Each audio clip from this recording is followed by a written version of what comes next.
Assalamualaikum warahmatullahi wabarakatuh. Shalom, Om Swastiastu, Namo Buddhaya, dan salam sejahtera untuk kita semua.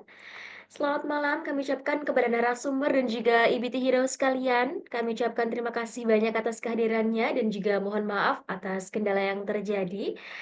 Perkenalkan, saya Seva Rimadanti, boleh disapa Seva selaku fasilitator Z-Talk Special yang akan bersama IBT Heroes untuk mengenal proyek Red Plus solusi karbon berbasis hutan. Bersama narasumber hebat kita yakni Ibu Emi Primadona selaku Project Manager KKI URC. Luar biasa. Nah, IBT Heroes belum memasuki acara inti. Mari kita cek sama-sama untuk semangat dari teman-teman semua yang hadir di Zoom meeting malam hari ini, boleh? Ya, silahkan diramaikan kolom komentarnya. Gimana kabar IBT Heroes malam hari ini? Boleh dari angka 1 hingga 6, emotikon mana yang paling menggambarkan kabar teman-teman malam hari ini? Oke, selamat malam rekan-rekan. Malam ini cukup cerah dan saya bersemangat untuk mengikuti Zoom ini. Baik, terima kasih Pak Dani untuk responsnya luar biasa ya malam hari ini cerah dan tentunya Pak Dani bersemangat ya untuk mengikuti si talk malam hari ini. Terima kasih Pak Dani, tetap dijaga semangatnya Bapak karena nanti kita akan membahas hal penting bersama dengan narasumber yang baik. Terima kasih Mbak Dani untuk responsnya. Dan berikutnya saya ingin mengingatkan kepada seluruh IBT Heroes untuk follow seluruh sosial media Zona EBT ya, yang terdiri dari Instagram, Facebook, LinkedIn, dan juga Pinterest di sini. IBT Heroes cukup search aja nama Zona EBT, maka akan langsung muncul platform kami. Jangan lupa untuk langsung klik tombol follow agar tidak ketinggalan informasi-informasi menarik mengenai energi terbarukan yang pastinya akan bermanfaat untuk IBT Heroes sekalian. Selain itu, kami informasikan juga bahwa Zona EBT menyediakan sertifikat karbon yang dapat teman-teman beli guna mengimbangi jejak karbon yang dihasilkan setiap harinya. Hal ini tentu penting sebagai bentuk kontribusi kita untuk melawan perubahan iklim dan sebagai upaya untuk mendukung proyek-proyek yang membantu pengurangan gas emisi rumah kaca. Bagi teman-teman yang mungkin terlewat untuk membeli sertifikat karbon pada saat registrasi, boleh sekali langsung scan atau pindai kode QR pada layar untuk pembelian. Terima kasih, mari sama-sama kita wujudkan masa depan yang berkelanjutan. Berikutnya, IBT Heroes ada juga yang seru juga nih dari zona EBT. Teman-teman nanti bisa mendapatkan hadiah yang menarik apabila berbagi cerita teman-teman ketika mengikuti Z-Talk malam hari ini. Sarannya bagaimana? Silahkan dibagikan ceritanya, boleh bentuknya foto atau video selama talk show berlangsung di Instagram story teman-teman masing-masing. Nah, sebelumnya dipastikan dulu teman-teman sudah mengikuti akun Instagram kami di @ntt dan juga pastikan sudah join grup WhatsApp-nya. Untuk 3 peserta dengan cerita paling menarik dan juga kreatif akan mendapatkan hadiahnya. Ditunggu pengumumannya nanti di grup WhatsApp dan juga Instagram kami ya. Apabila ada pertanyaan, silakan diajukan melalui grup atau official WhatsApp Zona EBT. Mari abadikan momen kalian dan juga dapatkan hadiah serunya. Berikutnya mulai memasuki sesi pematerian, tetapi kurang enjoy rasanya kalau misalnya teman-teman IBT Hero sekalian belum berkenalan dan juga mungkin berbagi sedikit ya untuk harapannya mengikuti Z-Talk malam hari ini.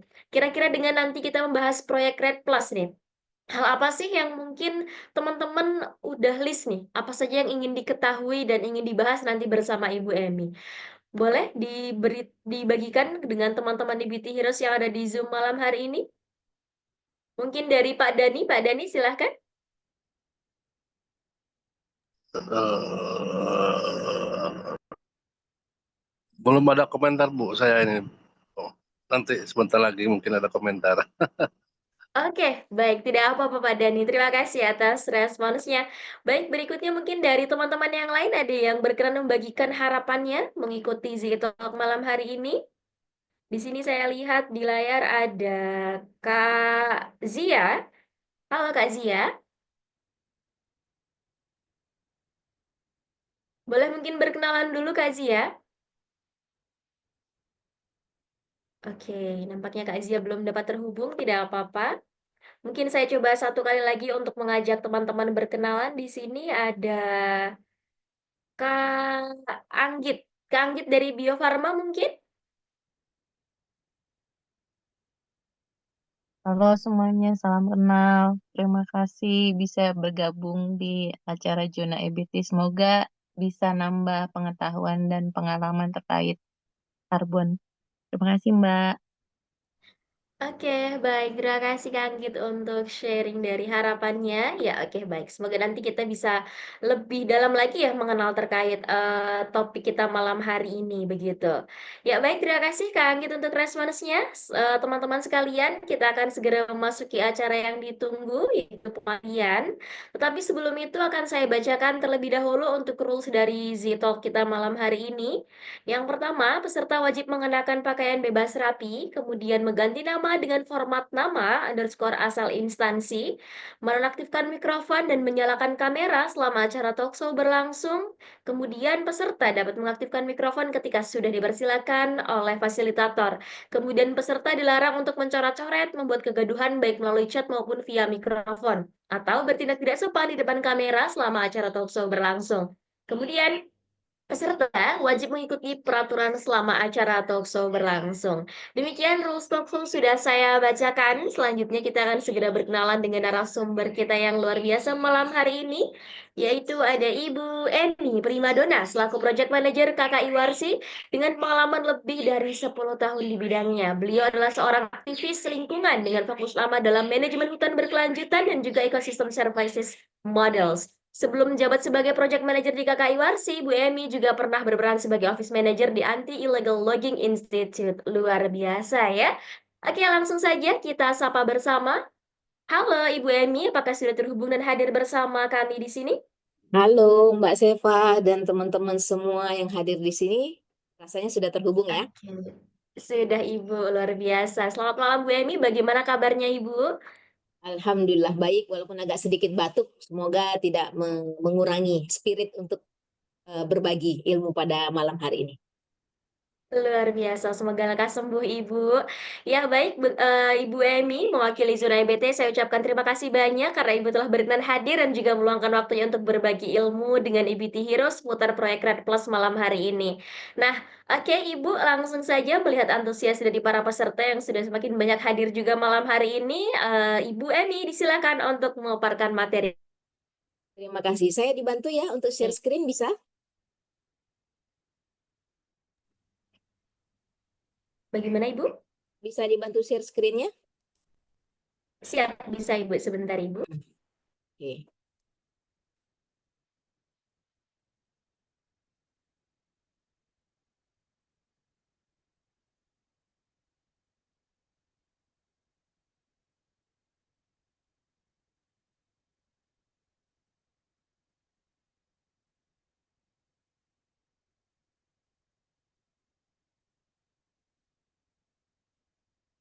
Kalau enggak saya coba dulu deh ya.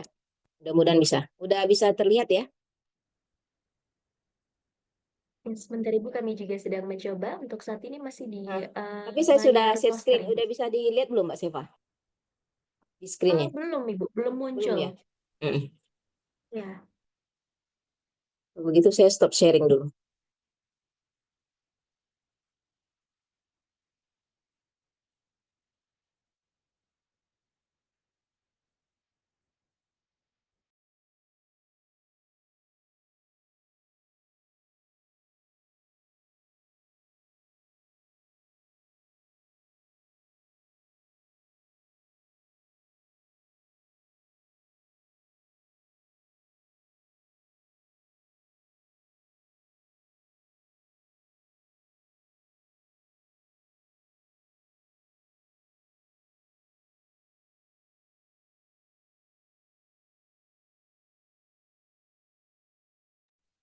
Udah bisa Mbak? belum ada yang muncul Ibu. Oke, sebentar. Kalau ini udah bisa muncul? Nah, sudah Ibu, sudah terlihat. Oke, baik. Terima kasih Mbak Seva dan teman-teman dari Zona EBT. Selamat malam. Assalamualaikum warahmatullahi wabarakatuh. Salam sejahtera buat kita semua. Pada malam hari ini saya ingin berbagi sedikit tentang isu perubahan iklim dan era perdagangan karbon di Indonesia dalam strategi mencapai target NDC. Nah, sebelum ke judul tersebut, saya mau kasih selayang pandang dulu terkait dengan organisasi di mana saya bekerja. Jadi saya bekerja di KKI Warsi, Komunitas Konservasi Indonesia, merupakan satu NGO yang didirikan tahun 1991, jadi kurang lebih 30 tahun lebih KKI Warsi berdiri. Kantor pusat kita di Jambi, namun kita mempunyai beberapa kegiatan atau proyek di Sumatera Barat, Riau, Bengkulu, Sumatera Selatan, Kalimantan Utara, dan Kalimantan Selatan. Fokus kegiatan kita adalah bagaimana mendampingi masyarakat yang ada di dalam sekitar hutan supaya mereka memiliki kapasitas, berdaya, sehingga bisa mandiri dalam mengelola kawasan hutan secara berkelanjutan. Nah, untuk itu kita juga mempromosikan bagaimana mensinergikan antara pengelolaan hutan dengan fungsi-fungsi ekonomi dan ekologi. Nah, dalam pekerjaan kita juga berkolaborasi dengan pemerintah daerah melalui Pokja Perhutanan Sosial, yang mana kita telah berhasil mendorong skema perhutanan sosial di beberapa provinsi, yaitu di Sumatera Barat, Jambi, Bengkulu, Kalimantan Utara, dan Kalimantan Timur, dengan total wilayah proyek kita seluas 323.244 hektar. Nah, terkait dengan faktor-faktor perubahan iklim ya. Jadi perubahan iklim itu sering kita dengar, apa sih sebenarnya perubahan iklim? Jadi perubahan iklim itu adalah sebuah kejadian di mana iklim itu berubah. Hal ini terjadi akibat aktivitas manusia. Misalnya penggunaan listrik, pemakaian kendaraan, pembakaran, nah itu mengakibatkan konsentrasi gas rumah kaca itu semakin meningkat. Dan juga dapat karena konsentrasi gas rumah kaca itu terlalu besar daripada kapasitasnya, sehingga dia memantulkan radiasi, membuat suhu bumi juga memanas, makanya terjadi pemanasan global. Jadi perubahan iklim mengakibatkan pemanasan global atau yang kita sering dengar dengan namanya global warming. Dan yang paling penting, perubahan iklim ini penyebabnya juga terjadi karena kerusakan fungsi hutan, seperti penebangan hutan, kebakaran, atau alih fungsi yang dulunya hutan dikonversi jadi HTI atau menjadi sawit, itu juga menyebabkan perubahan iklim. Nah, sebenarnya climate change itu real ya, benar adanya. Tapi kadang-kadang orang selalu denial. Perubahan iklim itu memang ya seperti itulah siklus bumi, kadang-kadang hujan, kadang-kadang panas. Tapi tidak seperti itu sebenarnya pada kenyataannya. Climate change is real. Kita bisa lihat bahwa ribuan kayu-kayu yang dihasilkan dari hutan itu sudah banyak ditebang dan sudah dijadikan komoditi lain. Hutan sudah mulai dipotong, ditebang, dijadikan fungsi lain. Sehingga kerap kali kita bisa melihat bencana ekologis seperti kebanjiran, kekeringan, taifun, dan lain-lain sebagainya. Karena sebenarnya balancing dari gas rumah kaca yang harusnya dihirup oleh tumbuh-tumbuhan itu sudah nggak seimbang lagi. Harusnya kapasitas CO2 itu harus dihirup udara kotornya oleh pepohonan atau hutan, kemudian menghasilkan oksigen. Tapi karena kapasitas yang udah kelebihan, udah nggak mampu lagi, sementara hutannya juga semakin sedikit. Maka itulah terjadinya climate change atau perubahan iklim. Nah, di tingkat internasional sebenarnya ada beberapa tawaran bagaimana mencari solusi untuk menghadapi isu perubahan iklim. Ada lembaga khususnya, namanya UNFCCC, jadi United Nations Framework Convention of Climate Change. Jadi ini adalah konvensi negara-negara di PBB yang sama-sama duduk untuk mendiskusikan bagaimana cara menghadapi atau mengurangi dampak dari perubahan iklim.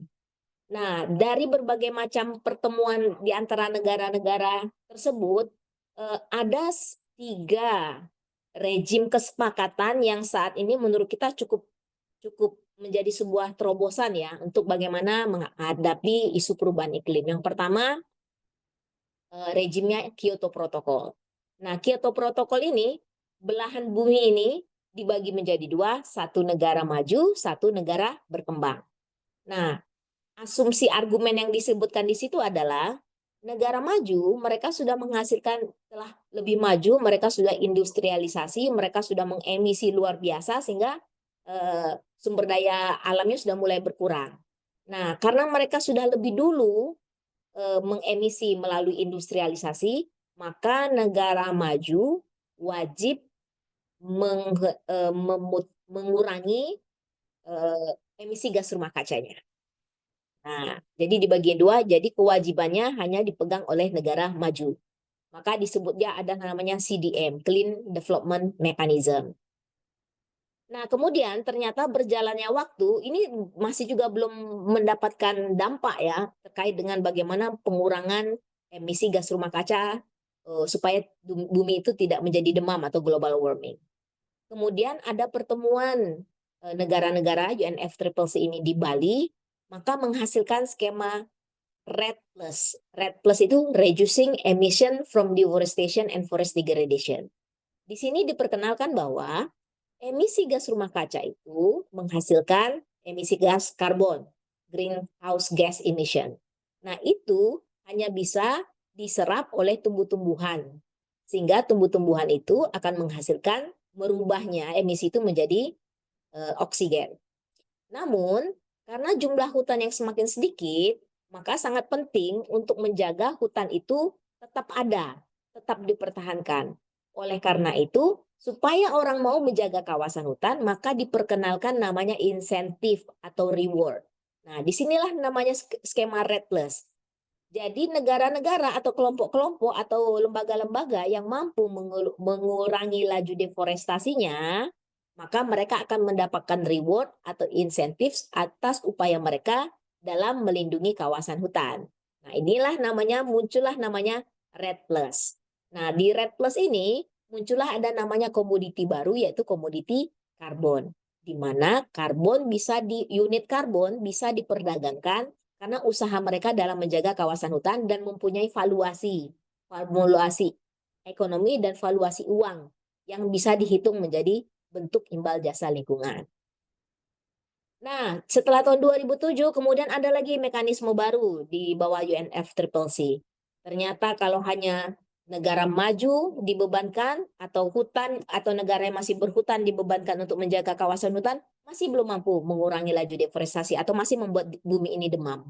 Maka dibuatlah namanya di tahun 2015 Paris Agreement atau Kesepakatan Paris.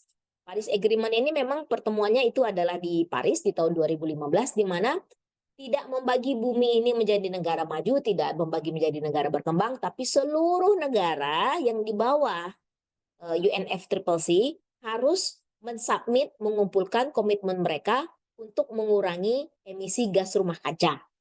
Nah, itu dokumennya disebut NDC, Nationally Determined Contribution. Jadi masing-masing negara harus punya ketetapan berapa kontribusi mereka untuk mengurangi emisi. Tak boleh ada offsetting, nggak boleh saya bayar ini kompensasi ini, enggak. Hanya sebagai usaha mereka sendiri, komitmen mereka sendiri untuk mengurangi emisi gas rumah kaca. Nah, Indonesia waktu itu pas zaman Pak Jokowi menyebutkan bahwa komitmennya 29% kami usahakan sendiri mengurangi emisi gas rumah kaca dengan berdasarkan business as usual. Dan kalau dapat dukungan internasional, dukungan lebih, kayaknya kita bisa lebih menjadi 41%. Kemudian berjalannya waktu, sudah ada second round NDC, sudah ada ambisi yang lebih tinggi. Indonesia pun menetapkan yang awalnya 29% menjadi 31,89% pakai usaha sendiri dan 43,20% dengan usaha dibantu sama internasional. Nah, ini acara cerita tadi, REDD Solution untuk Climate Change itu ada di COP Bali tahun 2007. Jadi elemen dari REDD itu adalah pengurangan emisi dari deforestasi dan degradasi. Jadi sektornya adalah sektor lahan dan hutan. Dan Kak Warsi melihat bahwa jika kita ingin menjalankan skema REDD, harus jelas dulu nih, hak kepemilikan atas lahan atau hak kepemilikan atas hutan itu harus lebih jelas dulu, supaya lebih tahu hak dan tanggung jawab dan siapa penerima manfaat jika ini berjalan.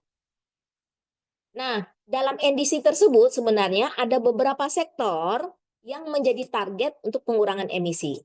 ada energi, ada limbah, ada IPPU, ada agriculture, ada forestry, dan land use, penggunaan lahan. Nah, masing-masing negara itu punya kekuatannya masing-masing. Kalau Indonesia sebagai negara nomor 3 terbesar hutannya, kita 60-70% target kita pengurangan emisi itu berasal dari sektor lahan, hutan dan lahan, ya. Tapi mungkin kalau negara-negara lain yang mungkin sektornya adalah oiling sama gas, mereka akan fokus pada energi mungkin lebih besar proporsinya untuk pengurangan emisi. Atau negara-negara yang lebih banyak agriculture-nya, mereka akan fokus kepada agriculture. Jadi ini memang 5 sektor tergantung dari level emisi yang terbesarnya di mana. Kalau Indonesia level yang terbesarnya ada di sektor forest dan lahan, sejumlah 31,89%. Nah, berjalannya waktu sebenarnya sebelum ada NDC, kan tadi NDC itu kan di bawah Paris Agreement, jadi RED itu muncul di tahun 2007. 2007 ada upaya mengembangkan demonstration activity, model-model ya, model-model skema karbon voluntary atau karbon sukarela, bagaimana testing model skema RED ini melalui kelompok-kelompok atau badan usaha supaya bisa mendapatkan imbal jasa lingkungan. Namun setelah ada NDC ini, kewajiban pemerintah atau komitmen pemerintah untuk melakukan komitmen penurunan emisi, kemudian pemerintah Indonesia di tahun 2020 mengeluarkan surat edaran kepada seluruh pengelola imbal jasa lingkungan berbasis lahan, baik di perhutanan sosial maupun di perusahaan, minta supaya hal ini dihentikan dulu di tahun 2020. Karena apa? Karena pemerintah Indonesia masih fokus pada bagaimana mencapai NDC. Karena NDC itu harus dilaporkan. Di setiap pertemuan PBB itu harus dilaporkan. Udah perform belum? Atau bagaimana tantangannya? Udah berapa capaiannya? Seperti itu. Oleh karena itu, kita sempat bekerja memulai proyek ini tahun 2013, tapi di tahun 2020 model yang kita kembangkan itu terhenti, harus dihentikan dulu sampai pemerintah mengeluarkan regulasi yang lebih clear sampai sekarang. Nah, untuk itu pemerintah Indonesia mengeluarkan Perpres, Peraturan Presiden nomor 98 tahun 2021 tentang bagaimana memvaluasi nilai ekonomi karbon di Indonesia. Jadi Indonesia dalam upaya mengurangi emisi melalui NDC tadi, Nationally Determined Contribution, membagi ada 4 hal yang harus dilakukan untuk pengurangan emisi. Yang pertama melalui perdagangan karbon, yang kedua melalui pembayaran berbasis hasil, yang ketiga melalui pungutan atas karbon, dan 4 mekanisme lainnya. Yang sudah mulai berjalan adalah perdagangan karbon dan pembayaran berbasis hasil. Nah, pada perdagangan karbon, pemerintah membaginya menjadi 2, perdagangan emisi dan offset emisi. Nah, pada perdagangan emisi ini, masing-masing sektor, yang tadi sektor energi, sektor limbah, sektor agriculture, itu akan dikenakan batas ambang, batas maksimal mereka bisa mengemisi. Akan ada bikin kuota emisi, ya, kuota emisi. Jadi mereka akan ada batas ambang emisi. Kalau mereka surplus dari batas ambang itu, mereka bisa jual emisi mereka. Namun kalau mereka defisit, mereka bisa beli. Supaya apa? Supaya ada cap. Batas ambang tidak boleh melebihi itu emisi gas rumah kaca yang ada di Indonesia. Nah, kalau offset karbon ini lebih kepada bagaimana inisiatif-inisiatif di luar sektor-sektor yang ditentukan tadi bisa melakukan pengurangan gas rumah kaca, kemudian emisi yang defisit itu bisa membeli dari surplus emisi yang dilakukan tempat lain supaya bisa menutupi mereka punya defisit seperti itu. Nah, kalau RBP itu lebih pendekatannya yuridiksi, satu provinsi ada target pengurangan emisi, nanti akan dibayar, dihitung berapa jumlahnya, berhitung kalkulasinya. Nah, itu namanya RBP, Result Based Payment atau pembayaran berbasiskan kinerja. Kalau kita lihat perbedaan antara RBP sama perdagangan emisi, kalau secara prinsip RBP itu tidak ada terjadi perpindahan unit karbon dari wilayah yang mengurangi emisi tidak akan transferring karbon ke tempat lain, ya. Jadi dia akan diverifikasi oleh pelaku pemberi RBP atau lembaga donor, kemudian diberikan insentif atas upaya mereka dalam pengurangan emisi. Kalau perdagangan emisi terjadi perpindahan unit karbon. Jadi kalau mereka punya karbon misalnya 75.000 ton, kalau ada yang beli 10.000 berarti dipindahkan 10.000 tinggal 65.000 ton. Nah, itu namanya perdagangan karbon. Ada transaksi perpindahan karbon dari satu tempat pengelola proyek ke tempat orang yang membeli. Nah, kalau RBP itu hanya dihitung berapa akumulasi yang mereka bisa mampu perform, nanti itu dibayarkan berdasarkan verifikasi dan reporting yang dilakukan oleh pihak yang melakukan upaya pengurangan emisi. Itu secara sederhana. Nah, ini yang tadi dibilang ya, cap and trade. Misalnya PLTUA sama PLTUB. Nah, batas ambang emisi ini warna merah ini. Ya. Ternyata pada waktu yang ditentukan PLTUA itu dia ngelebihin batas ambang emisinya. Nih, misalnya dia wajibnya 1 juta ton. Ternyata dia 1.200.000 ton menghasilkan emisi. Sementara PLTUB yang harusnya 1 juta ton dia cuman mengemisi 800, artinya dia surplus. Nah, yang ini bisa menjual ke sini. Ya, PLTUB bisa menjual sama ini. Supaya apa? Supaya dia balance gitu. Sama, ini compensate ke sini itu namanya offset atau mengcompensate ke sini. Atau sistemnya ini PLTUA, ini PLTUB. PLTUA, pembangkit listrik tenaga uap ya. Mereka punya batas ambang emisi seperti ini, tapi dia menghasilkan emisi yang hampir setengah dari yang ditargetkan. Sehingga PLTUB yang harusnya bisa compensate sini masih kurang. Masih kurang nih. Maka dia bisa membeli dari sektor lahan yang lain yang telah melakukan pengurangan emisi dan dia mentransfernya ke sini. Ini membeli, ini menjualnya ke sini untuk menutupi net ini. Nah, gitu. Makanya ini namanya carbon offset, ini namanya cap and trade. Kalau cap and trade atau batas ambang emisi itu hanya untuk sektor-sektor yang tadi yang disebutkan 5 tadi. Kalau carbon offset untuk subsektor yang tidak masuk dalam target 5 itu, sehingga ini bersifatnya voluntary. Voluntary bisa mengkompensate untuk wilayah-wilayah yang defisit emisi. Nah, ini offset emisi. Offset emisi diperuntukkan bagi subsektor yang tidak dikenakan PT-BAI. PT-BAI itu persetujuan teknis batas ambang emisi atau cap value. Di sektor kehutanan dan lahan, subsektor yang tidak dikenakan PT-BAI adalah sektor-sektor kehutanan sendiri. Pelaku usaha, komunitas, atau wilayah yang memiliki izin di kawasan mineral, gambut, mangrove dapat mengajukan wilayahnya untuk proyek karbon, termasuk izin PBBH di luar gambut untuk mangrove, untuk bisa menjual emisi mereka kepada perusahaan-perusahaan yang mempunyai target cap tadi. Ya, misalnya ini pelaku usaha atau komunitas, mereka menyusun rencana aksi mitigasi, terus dilakukan proses validasi dan verifikasi, keluarlah laporan verifikasi dan validasi, dapat ditelaah oleh tim MRV, akhirnya keluarlah berapa sebenarnya cadangan dia punya sertifikat pengurangan emisi gas rumah kaca. Kemudian mereka bisa menjualnya atau dikeluarkannya sertifikat dan bisa dijual. Nah, seperti itu alurnya. Nah, kalau sebenarnya jenis proyek karbon sektor volume itu forest dan lahan itu apa aja? Ada seperti penghijauan, ada reboisasi, ada pengkayaan, atau bisa juga penurunan emisi, misalnya penurunan emisi melalui degradasi hutan terencana dan tidak terencana, atau melalui improve forest management seperti perpanjangan rotasi. Jadi harusnya ini ditebang nih di PBPH, tapi diperpanjang rotasinya, siklusnya, atau mengurangi logging atau pengurangan dampak penebangan, tegakan, atau penjarangan dan penggantian teknik penebangan. Nah, ini beberapa kegiatan yang dilakukan untuk mencegah atau mempertahankan emisi gas rumah kaca sehingga itu bisa disimpan dan bisa divaluasi dan juga bisa diperdagangkan. Nah, kondisi syarat untuk offset emisi itu seperti apa? Nah, untuk perhutanan sosial dalam konteks masyarakat ya, masyarakat untuk melakukan ini apa saja sih syarat mereka?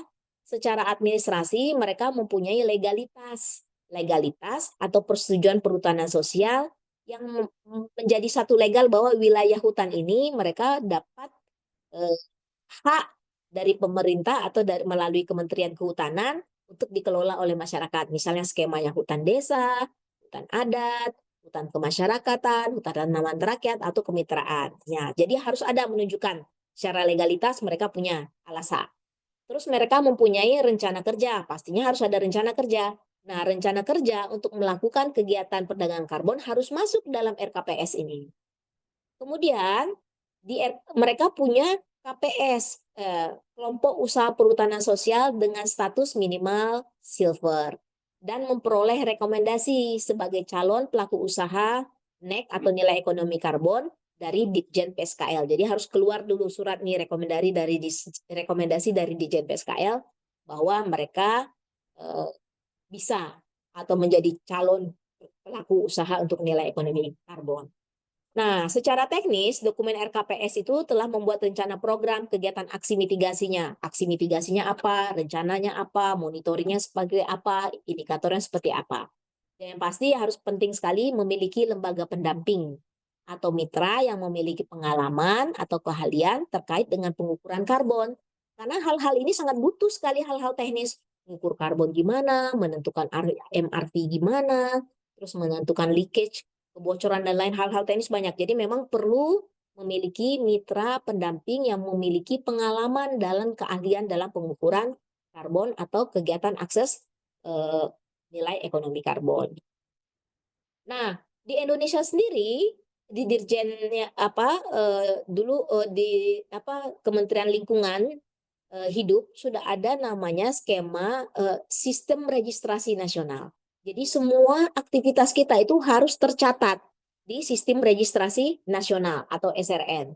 Jadi dimulai dari pengisian data umum, pesertanya siapa, penyusunan draft dokumen rencana aksi mitigasi seperti apa, kemudian divalidasi, kemudian dibuat laporan, pembuatan LCAM, laporan capaian aksi mitigasi, terus diverifikasi, dilaporkan lagi sampai dikeluarkan sertifikat. Nah, sertifikatnya kemudian dijual di mana? Di IDX Carbon. Sudah ada platformnya untuk penjualan sertifikat karbon di pasar karbon namanya IDX. Itu mekanisme yang diatur oleh negara lewat pencapaian NDC. Nah, yang paling penting adalah untuk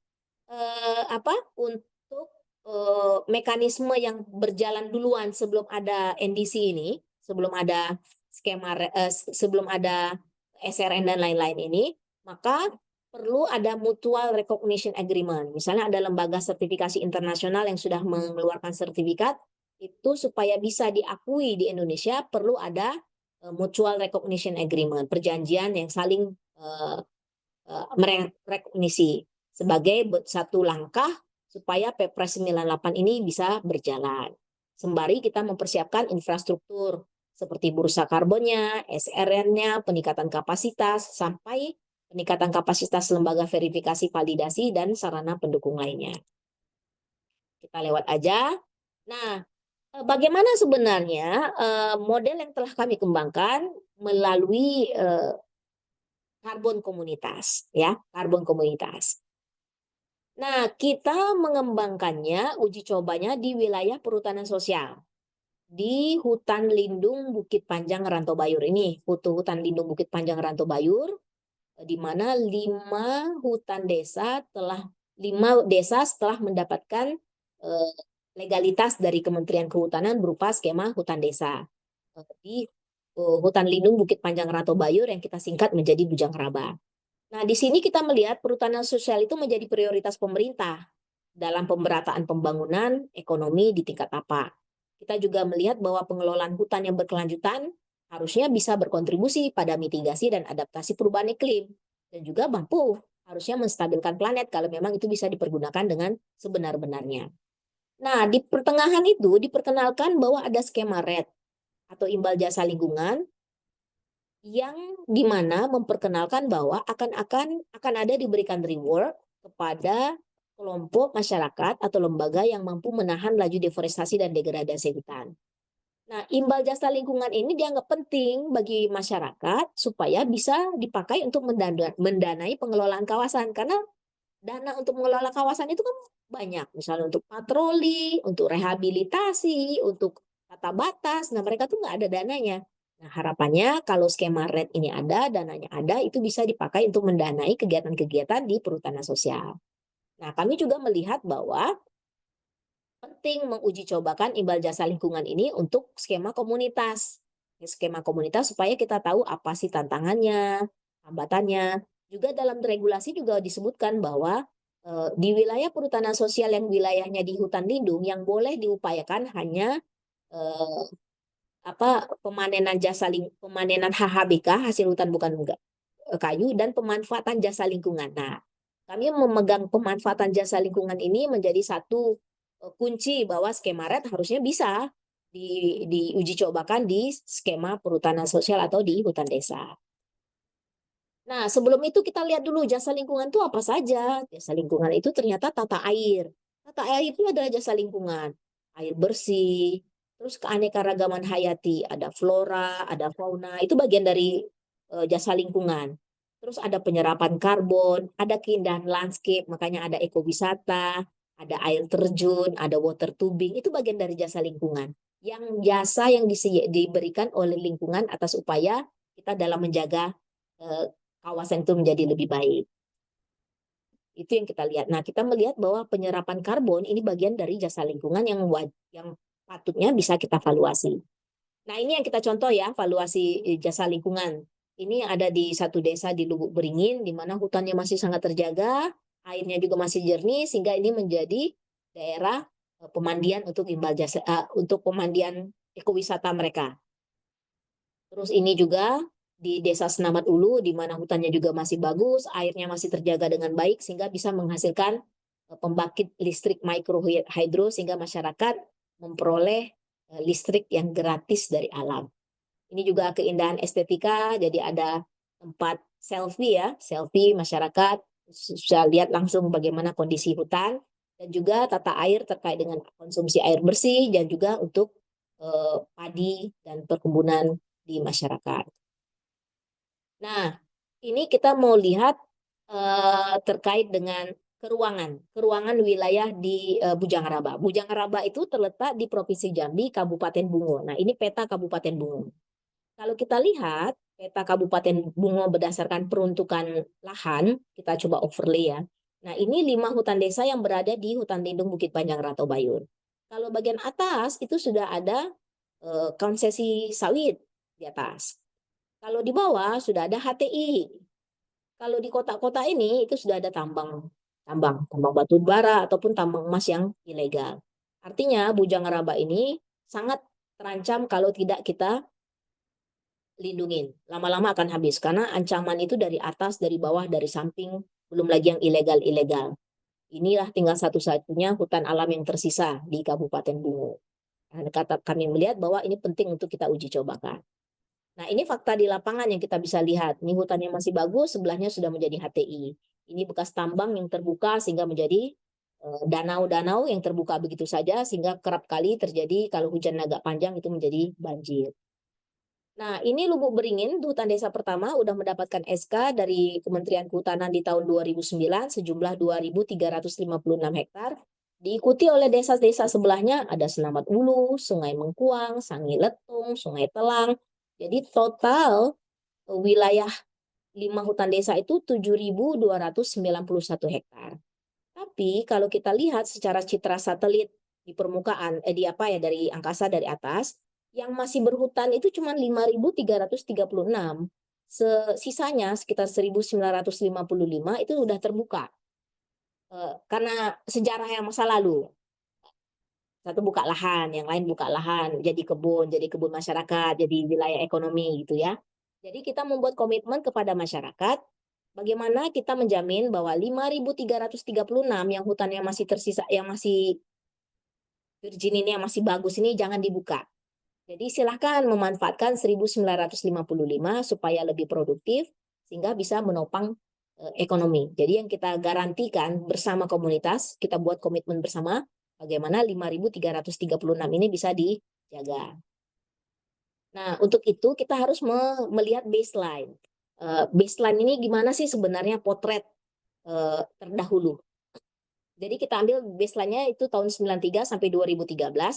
Tahun 93 hutannya masih bagus, masih 39.000 sekian. Kemudian tahun 2013 hanya tinggal 27.000 sekian. Artinya terjadi deforestasi 12.351 ribu hektar udah hilang.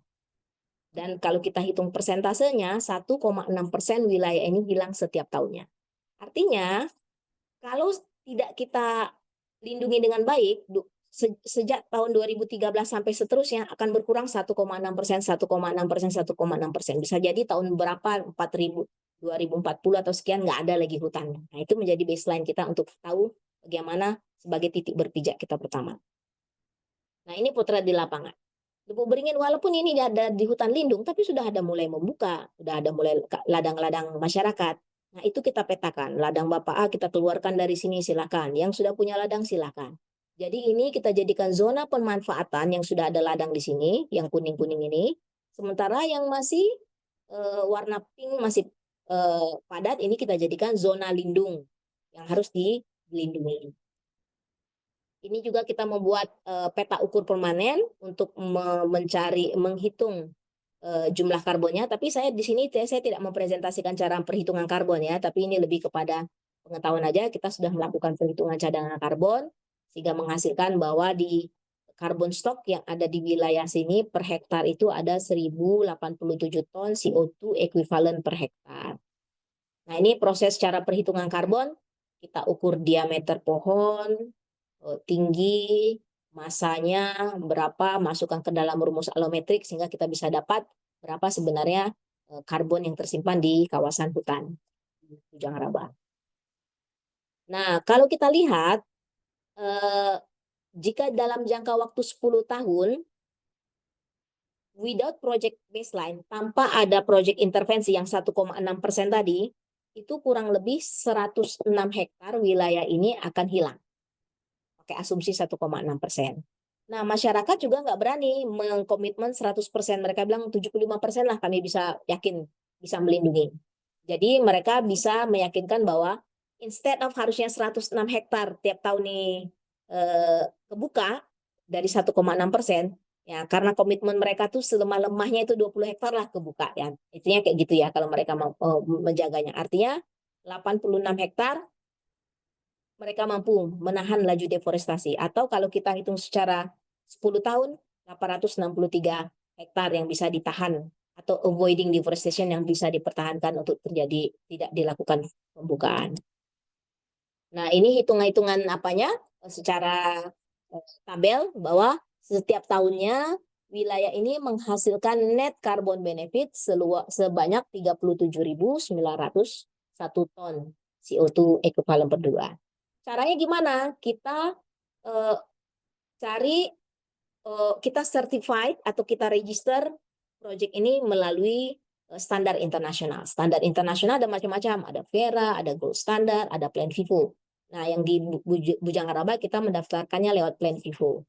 Pertama kita submit, kita kumpulkan project idea note atau PIN, kemudian project design dokumen, kita kumpulkan juga, lakukan project validasi, annual report, sehingga baru keluar certified carbon emission, keluar sertifikasi karbon. Nah, proyek validasi ini untuk memastikan bahwa itu metodologi yang diberikan oleh Plan Vivo dan apa yang kita submit yang di dokumen Plan Vivo itu benar adanya. Mereka akan ngecek ke lapangan, cross-check ke lapangan, melakukan temuan di lapangan untuk mengecek kebenaran informasi yang kita tuliskan di dokumen ini. Kemudian memberikan rekomendasi, kita buat annual report, maka keluarlah sertifikasi karbon.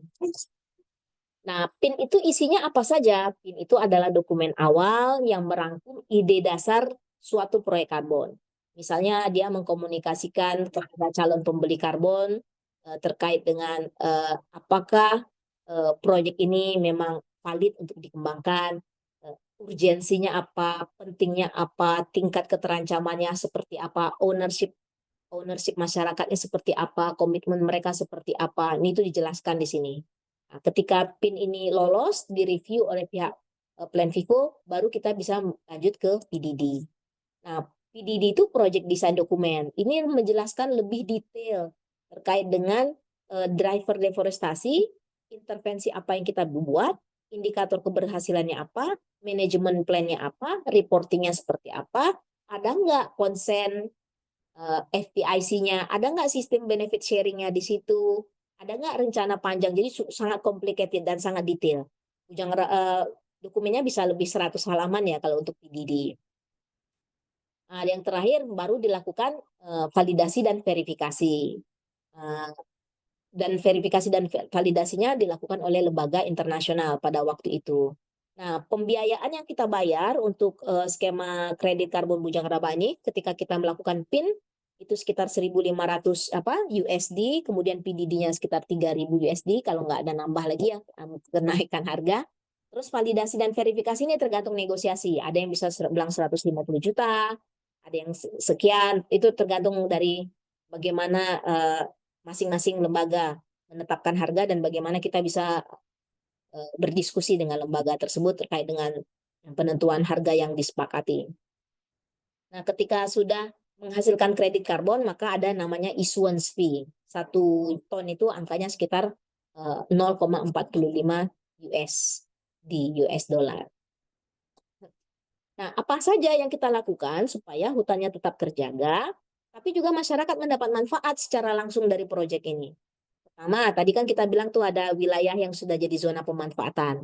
Masyarakat tuh sering bilang, oh, lahan saya nggak produktif, ada lahannya tidur. Sebenarnya mereka kurang kapasitas dalam bagaimana sistem agriculture, bagaimana sistem pemanaman, bagaimana pembasmian hama, jadi tidak produktif. Nah, itulah yang kita kasih kapasitasnya. Bagaimana merehabilitasi, bagaimana memilih bibit yang benar, bagaimana melakukan pemotongan, pemanenan sehingga menjadi lebih produktif, atau lahan tidurnya menjadi lahan bangun lah gitu ya. Ini sudah supaya mereka juga memanfaatkan kebun mereka bisa menjadi lebih produktif dan menghasilkan nilai ekonomi yang tinggi bagi mereka. Yang kedua, nilai-nilai jasa lingkungan yang lain itu dimaksimalkan. Ekowisata, sehingga dari ekowisata itu lebih banyak pendatang yang datang, nanti ada menjadikan job creation, ada jadi tukang parkir, ada jadi tukang jualan di situ. Jadi ada ekonominya itu bergerak di masyarakat, atau mendapatkan PLTMH, harusnya mereka menggunakan listrik bisa sampai 100.000 beli tokennya, ini bisa dapat gratis hanya 50.000 sebulan untuk maintenance PLTMH, atau juga mereka bisa memanfaatkan spot untuk selfie untuk mendapatkan pendanaan. Nah, ini juga bagian dari peningkatan ekonomi di tingkat tapak dengan memanfaatkan jasa lingkungan.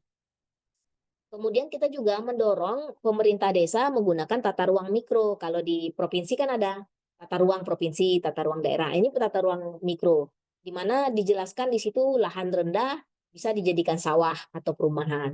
Lahan lebih tinggi dibuat kebun. Pinggiran sungai ditanami bambu untuk mencegah banjir. Topografi curam dan tebing dilindungi dan dipasang bronjong untuk mencegah longsor. Harapannya memang setiap sistem pembangunan harus mengacu pada tata ruang. Supaya sistemnya jangan dadakan aja, oh cetak sawah, di mana nih cetak sawah, bukan berdasarkan itu, tapi berdasarkan tata ruang yang mereka punya, sehingga mereka tahu kalau memang mau cetak sawah wilayahnya ada gitu, atau mau mengadakan perkebunan wilayahnya memang di wilayah yang relatif datar, bukan di wilayah yang tebing, karena mereka sudah punya komitmen tebing, topografi curam itu harus dilindungi, artinya tidak boleh dibuka. Nah, juga ada peningkatan kapasitas. Mereka bisa memanfaatkan HHBK. HHBK itu tergabung dalam badan usaha milik desa bersama. Mereka mulai mengembangkan rotan manau. Mereka kumpulkan 5 desa, bisa dijual. Jadi bagian dari ekonomi juga di desa. Mereka bisa belajar antar petani, sekolah lapang. Kenapa sih pertanian kopi ini lebih bagus? Kenapa kebun saya nggak bagus? Atau kakaonya kenapa lebih besar? Kenapa saya punya hama seperti ini? Jadi mereka saling belajar. Ini juga salah satu hal yang bisa ditingkatkan dari masyarakat supaya mereka juga tahu ini bisa bermanfaat dan kehidupan mereka juga lebih baik ke depan. Nah, sementara patroli dan pengamanan kawasan terus kita lakukan sehingga kita bisa tahu batas antara zona lindung dan zona pemanfaatan. Sudah ada tata batasnya, sudah ada papan larangannya, sudah ada papan pemberitahuannya. Jadi nggak bisa ngeles, oh saya nggak tahu tuh zona lindung yang mana, buka saja, nggak ada. Udah tahu. Jadi itu menjadi bagian dari pengamanan dan patroli kawasan. Tata batas juga sudah tahu. Dan di situ juga mereka bisa tahu ketemu ada jejak harimau, ada feses binatang tertentu. Tapi ini adalah binatang-binatang yang dilindungi masih banyak di dalam situ. Nah, hasilnya setelah kita menjalankan proyek ini dari 2013 sampai tahun 2023 terakhir annual report kita, berdasarkan bisnis senario 1,6% ini akan terjun payung ke sini. Terjun payung ke bawah. Nah, komitmen masyarakat itu 75%. Jadi tidak akan terjun payung tapi agak melandai di garis ungu ini ya. Nah, ini yang komitmen yang dibilang carbon net benefit yang dari sini. Nah, realisasinya, faktanya dari tahun 2013 sampai 2018 tidak ada pembukaan hutan sama sekali. Zero deforestation, nggak ada pembukaan. Namun memang tahun 2019 terjadi kebakaran, memang kejadian di Indonesia semua kebakaran ada terjadi karena apa? Situasi kemarau panjang yang luar biasa, tapi tidak sampai melebihi dari titik komitmen 75%, jadi masih aman. Jadi sampai sekarang sudah mulai melandai dan bekas kebakaran juga sudah mulai suksesi alami dan mulai juga dilakukan penghijauan kembali. Nah, ini yang kita lakukan setiap tahun melalui citra satelit, kita foto. Kalau emang ada pembukaan di mana tempatnya itu sudah bisa dilihat nih. Ini AMA 2013, 14, 15, 16. Nah, ini 2019 yang di sini. Ini yang kebukaan. Bisa lihat dari citra satelit 2020 gitu ya. Jadi dari 5 desa ini kita bisa tahu yang mana ada pembukaan dan ini kita komunikasikan kepada masyarakat sebagai bagian dari self reflection bagi mereka. Oh ya, itu buka, ayo kita tanami bareng-bareng, libatkan anak-anak muda untuk menanam. Nah, sistem pembagian manfaat. Sebenarnya RED ini bukan menjadi tujuan utama untuk mendapatkan uang gitu ya, atau mendapatkan imbal jasa lingkungan. Karena kita penuhi dulu kebutuhan masyarakat. Oh, mereka butuh capacity building, mereka perlu ekonomi, mereka butuh ilmu, mereka butuh pembibitan. Itu dulu yang dijalankan. Kalau itu dijalankan, ekonomi mereka semakin baik, mereka tidak akan pergi ke hutan. Hutannya tetap terjaga. Ya, apalagi kalau ada pembalakan mereka jaga. Nah, hal itulah yang mengakibatkan bahwa tidak lagi ada kegiatan untuk perusakan hutan dan orang masuk pun dia tidak berani karena mereka terus melakukan patroli. Nah, kalau kita menjadikan ini sebagai tujuan utama, ini juga belum tentu juga akan berhasil karena yang harus kita lakukan ada awareness, apa ya, kepedulian ya, kepedulian terhadap kenapa ini penting melindungi hutan. Jadi kita mulai tahun 2013 mulai mendatangkan imbal jasa lingkungan itu 2018. Jadi lebih dari 6 tahun mereka baru mendapatkan imbal jasa lingkungan. Apakah mereka bertanya mana uang ini? Enggak, karena mereka tahu namanya kita ikhtiar, namanya kita upaya. Harus ada perform sesuatu dulu dong, baru ada orang bisa menilai. Nah, jadi tahun 2018 sudah mulai ada yang memberikan insentif.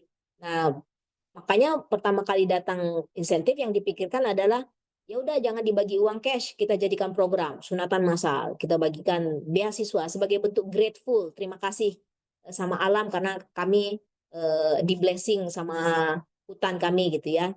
Diberikan paket sembako seluruhnya. Tahun 2019 pas lagi Covid ya, 2019, 20, 21 itu sembako setiap tahun kita bagikan kepada seluruh masyarakat yang ada di Bujang Araba. Dapat beasiswa juga, dapat sunatan massal juga, terus anak-anak yatim piatu, anak disabilitas, orang-orang tua jompo itu kita bagikan semua. Sehingga bicara tentang hutan tidak hanya bicara tentang kelompok pengelola hutan desa, tapi masyarakat secara umum, masyarakat secara keseluruhan, mereka menerima manfaat. Sehingga kalau mereka bilang, hutan kita harus dijaga ya, kalau hutan ini nggak bisa jaga, kita malu karena hutan kita udah menerima insentif dari orang yang mempercayakan hutan ini kita jaga. Nah, seperti itu. Jadi komitmen itu semakin kuat, sosial solidarity untuk menjaga hutan pun juga semakin kuat dengan adanya insentif tersebut. Nah, kesimpulan yang bisa kita ambil dari presentasi ini adalah potensi penurunan emisi atau removal di kawasan perhutanan sosialnya harusnya dihargai. Dan untuk itu harus terus didorong kelompok-kelompok perhutanan sosial untuk menjaga kelestarian hutan di wilayahnya. Saat ini kurang lebih 8 juta hektar ya skema perhutanan sosial yang telah mendapatkan izin.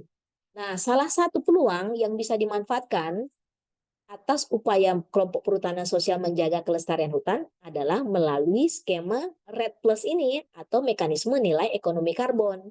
Ini merupakan satu peluang. Nah, REDD ini seperti saya katakan bukanlah tujuan utama. Namun bagaimana memastikan upaya perlindungan hutan itu memberikan manfaat langsung dulu kepada masyarakat, baik secara sosial, ekonomi, dan ekologis, secara jangka panjang, dan at the end, REDD itu menjadi bonus atas upaya mereka dalam upaya mempertahankan kawasan hutan. Saya pikir itu saja. Terima kasih. Saya stop dari sini. Saya kembalikan kepada moderator.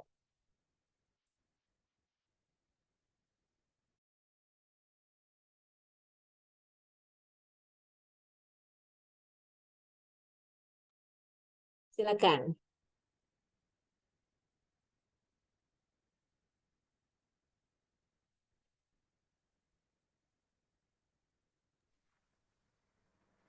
Baik Ibu, mohon maaf sebenarnya karena saya sebelumnya terlempar akibat koneksi yang kurang baik. Oke, saat ini sudah memasuki sesi tanya jawab, betul Ibu? Ya, kita udah Oke, selesai baik. presentasinya. Mohon maaf Ibu, koneksinya terkendala dari saya.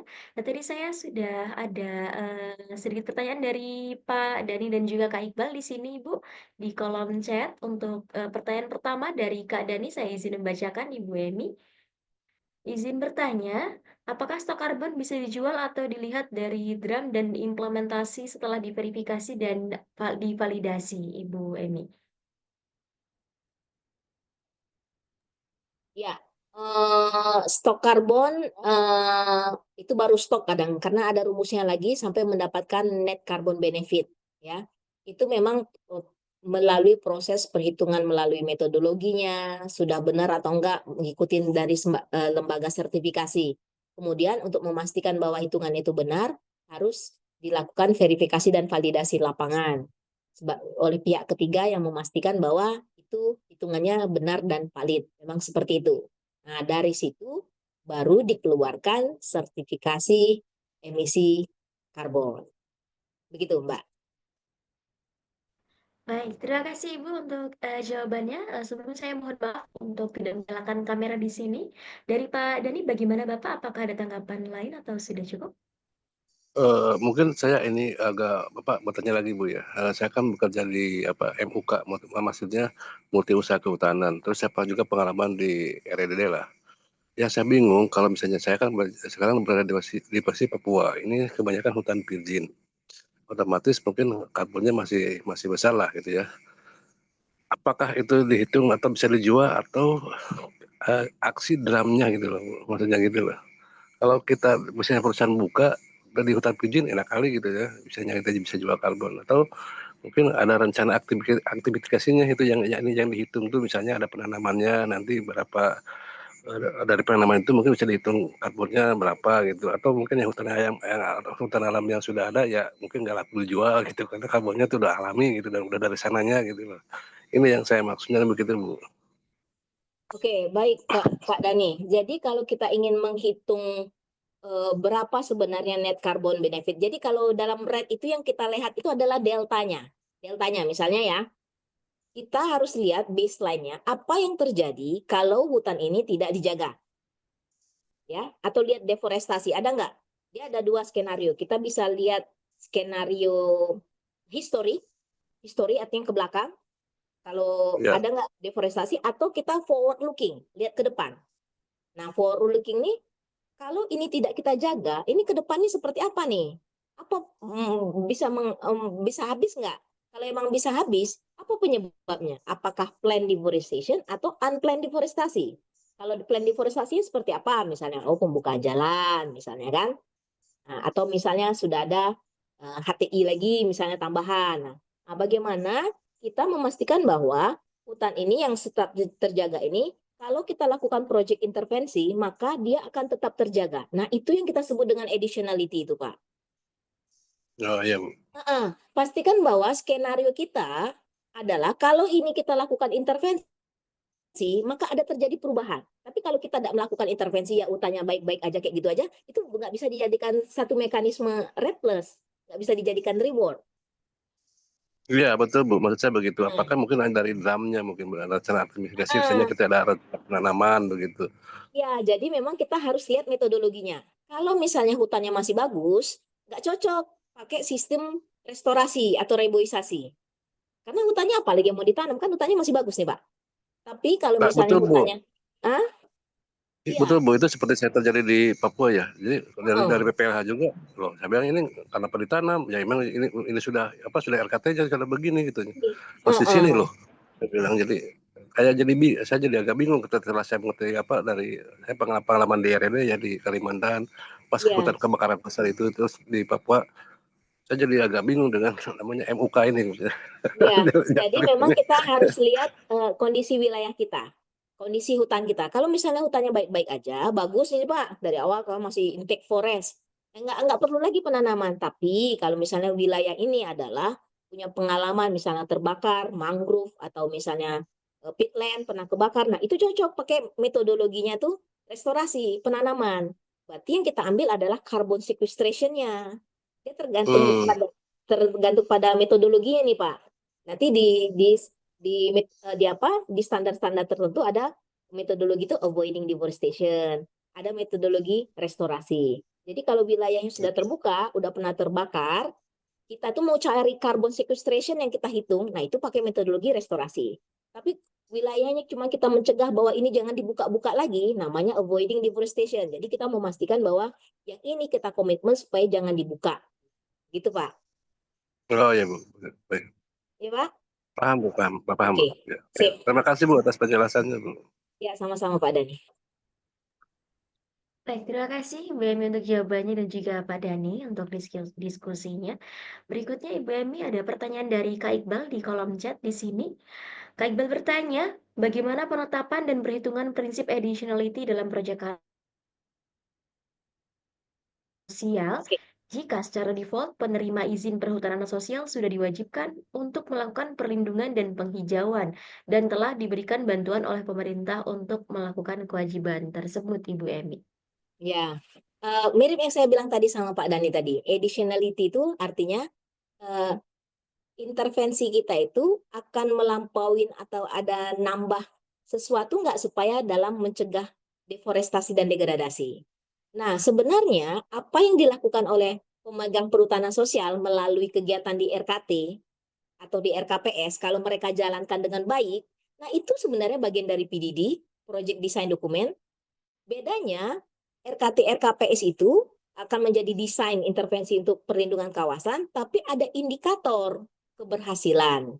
Ada teori of change yang indikator keberhasilan dan ada means of verification-nya juga yang harus dibuktikan bahwa ini benar-benar berhasil. Jadi PDD itu bukan something new. RKT RKPS itu diterjemahkan dalam PDD tapi lebih bahasa yang kontekstual. Dilihat indikator keberhasilannya, monitoring plan-nya seperti apa, means of verification-nya apa, result-nya apa, at the end secara citra satelit bagaimana hasil. Apakah memang benar bisa menjaga kawasan hutan itu dengan baik atau tidak. Gitu Pak Iqbal. Baik Ibu, terima kasih untuk jawabannya Bu Emi. Demikian Kak Iqbal, apakah sudah cukup menjawab atau ada tanggapan lain Kak? Iya, terima kasih Bu Emi atas jawabannya.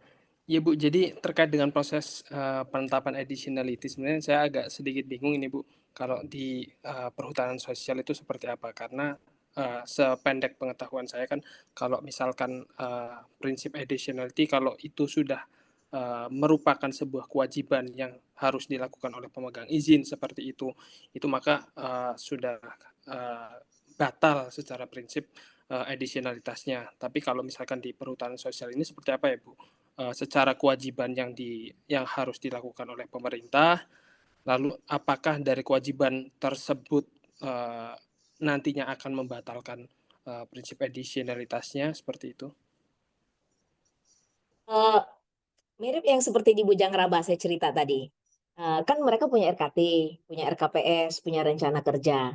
Tapi sebenarnya additionality yang ada di sini adalah memastikan bahwa dari 7.500 hutan desa itu, yang 5.900 ini yang belum dibuka itu jangan lagi sampai terbuka. Kalau dalam dalam apa perhutanan sosial kan lebih kepada wajibnya untuk melindungi gitu. Tapi nggak ada secara detail how to do it, how big is it, how the measurements. Nggak ada secara detail kan Pak. Nah, dengan adanya PDD ini itu menerjemahkan additionality itu lebih kompleks dan lebih terukur.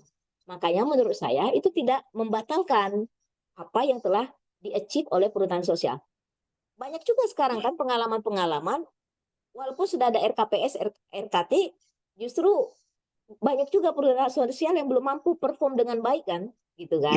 Jadi memang belum ada indikator yang memang secara rigid dan detail untuk menjelaskan berapa sih sebenarnya yang harus dilindungin, berapa sih karbon yang harus dipertahankan.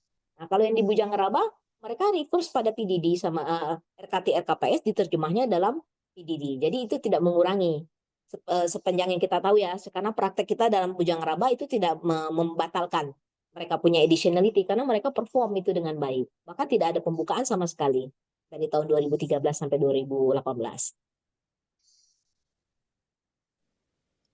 Begitu Oke, Pak Iqbal. baik Bu. Terima kasih Bu Emi. Sama-sama. Baik, terima kasih Ibu Emi dan juga Kak Iqbal untuk diskusinya. Berikutnya Ibu, di sini ada beberapa pertanyaan di kolom chat. Nah, berikutnya saya izin membacakan lagi Ibu dari Kak Dohardo Maharari. Bertanya terkait untuk zona pemanfaatan, apakah tetap bisa masuk dalam perhitungan walaupun kondisinya sudah terbuka atau bahkan rusak, Ibu? Nah, kalau untuk konteks Bujang Raba, zona pemanfaatan tidak kita masukkan bagian dari komitmen kita untuk perhitungan. Jadi yang kita hitung itu hanya zona lindung. Kenapa zona pemanfaatan kita tidak masuk?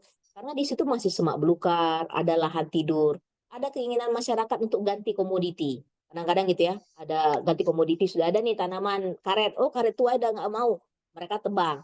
Jadi kalau itu kita masukkan bagian dari perhitungan, itu akan kompleks. Ada sistem ditebang, ada sistem ditanam, ada sistem revitalisasi baru. Jadi kita memang mengalokasikan zona pemanfaatan khusus memang zona bagi mereka untuk meningkatkan ekonomi.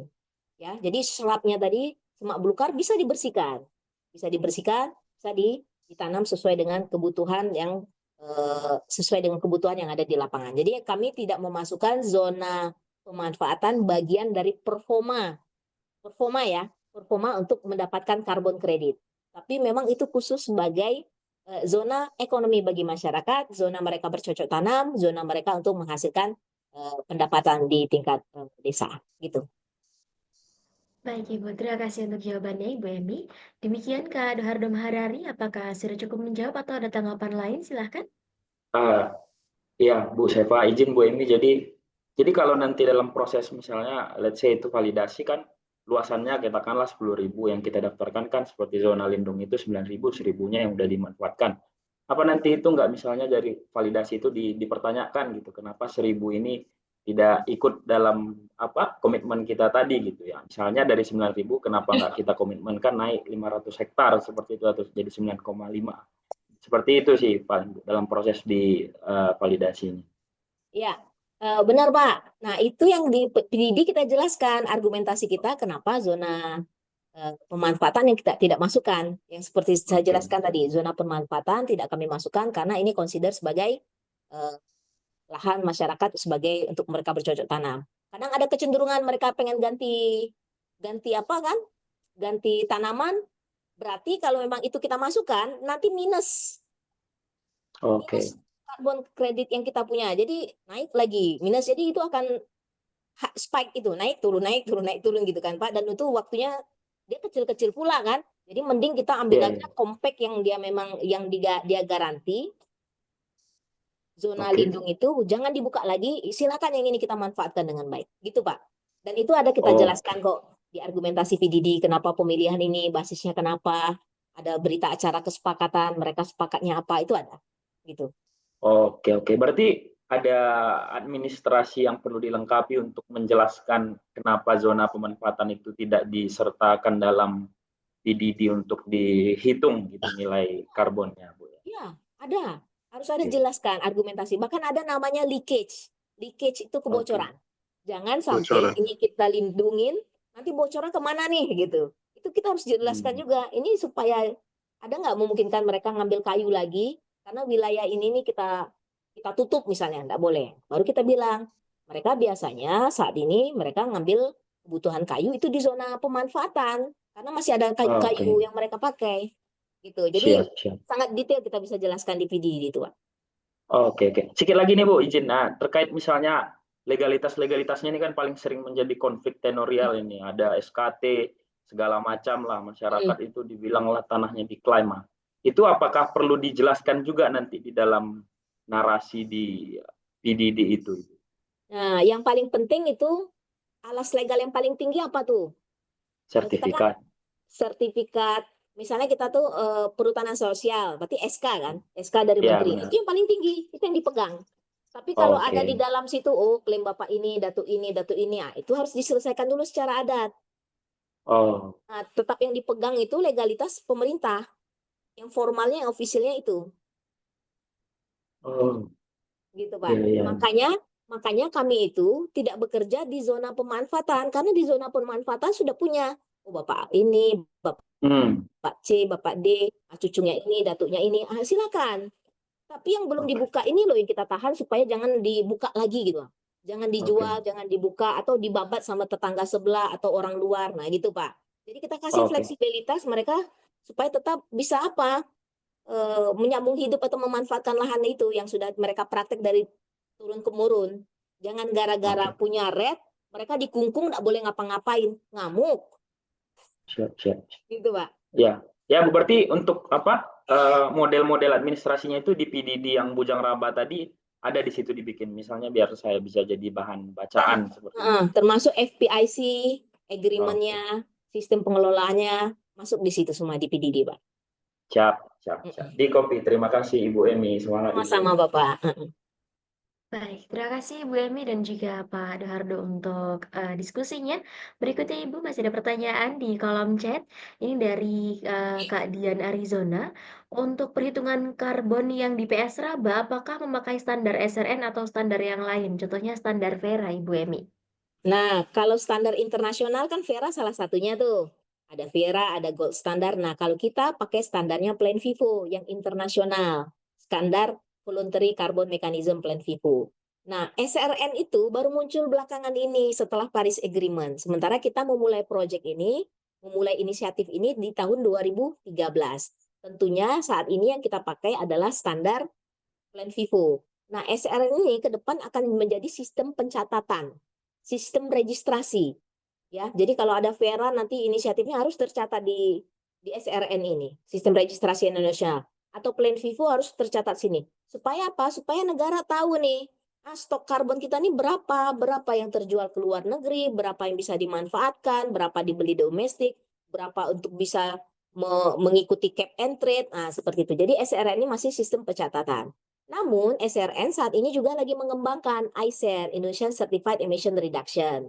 Nah, saat ini butuh mutual recognition. Pemerintah Indonesia tuh maunya ada mutual recognition. Kalau Vera kami bisa terima, harusnya punya kami bisa diterima dong di internasional. Nah, seperti itu. Nah, ini masih on the process. On the process. Karena eh, kalau Vera atau Plan Vivo atau Gold Standard bisa laku di domestik, harusnya ICER kita punya lokal sertifikat harus bisa diakui juga di internasional. Oleh karena itu, kita juga lagi mencoba sistem SRN kita atau perhitungan kita juga lebih robust, lebih kuat supaya bisa sebanding atau setara dengan sertifikasi internasional. Begitu, Kak Dian.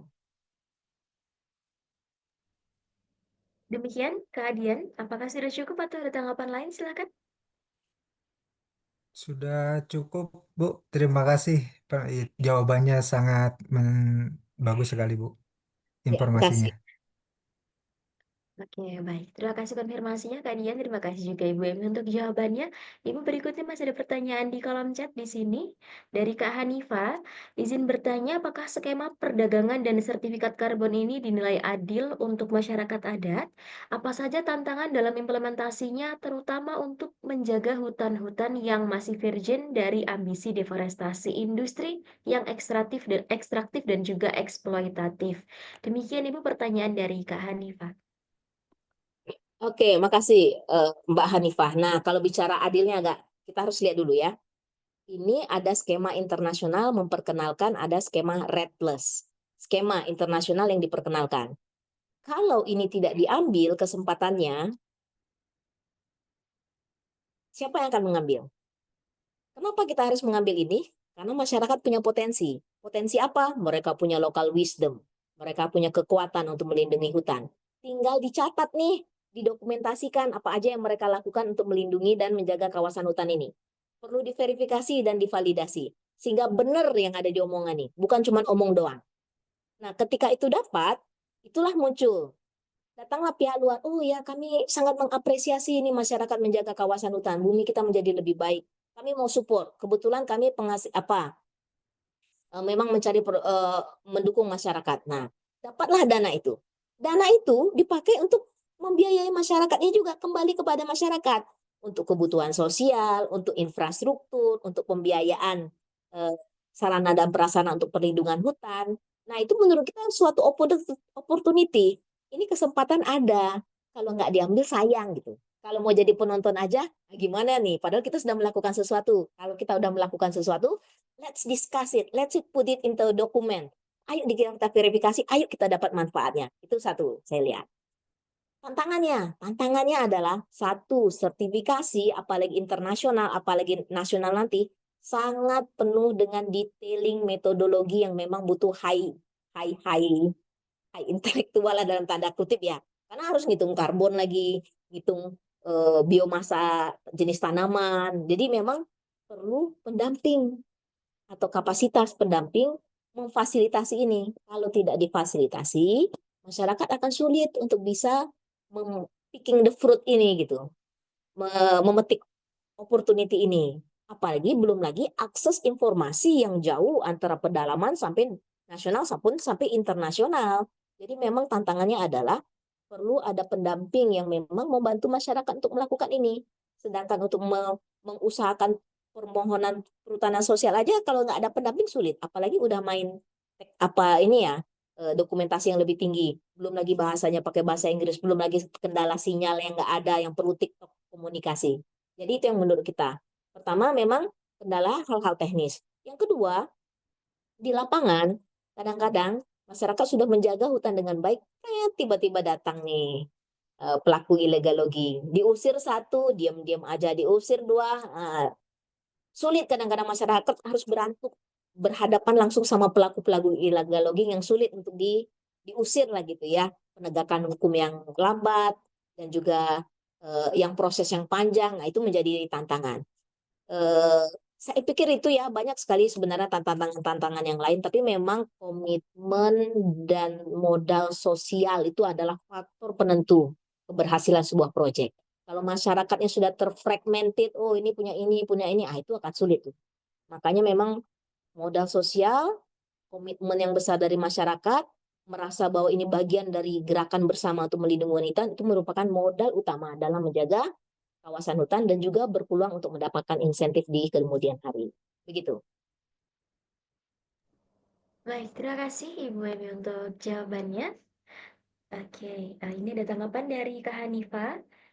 Banyak sekali ya Bu PR-nya termasuk law enforcement dan juga modal sosial. Ternyata sudah cukup Ibu, terima kasih dari Kak Hanifa.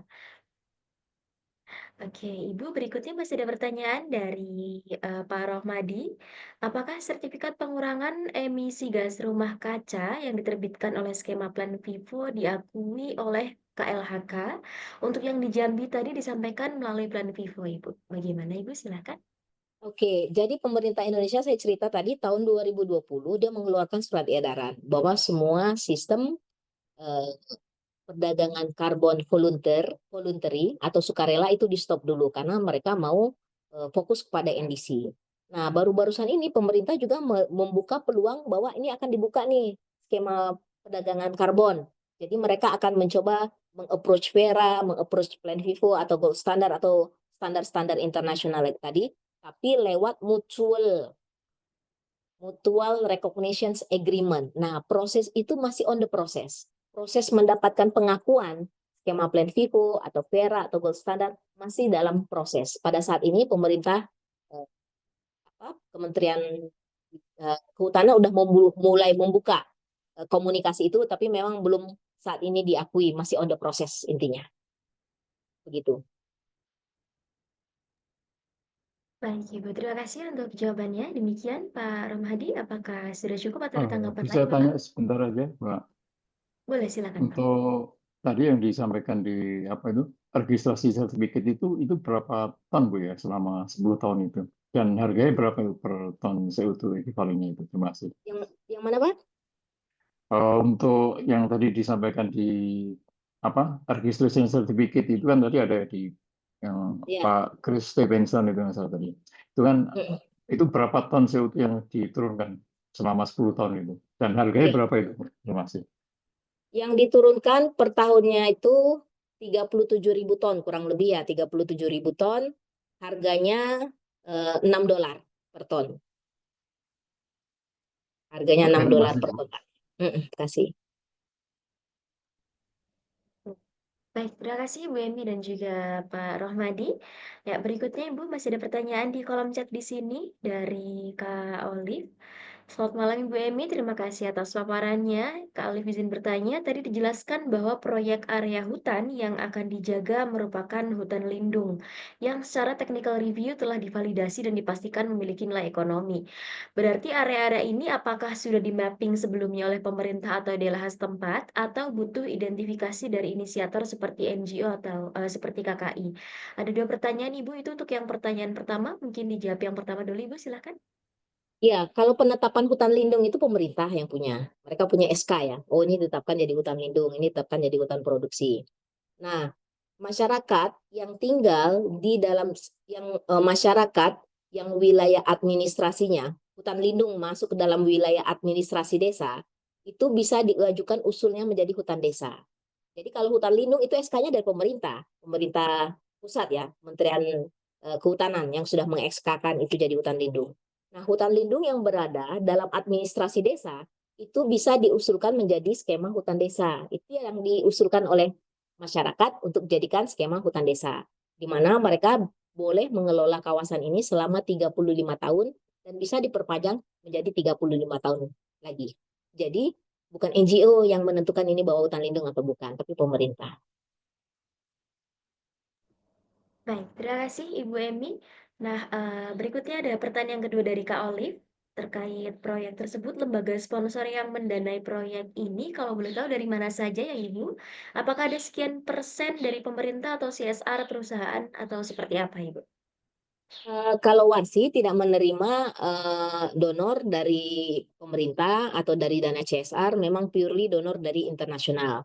Nah, donor internasional waktu itu memang kita menguji cobakan, judulnya memang menguji cobakan, testing model RED di komunitas. Nah, jadi kita menggunakan dana itu untuk sebagai awalnya kita mulai berpijak menguji cobakan skema karbon masyarakat itu di sini.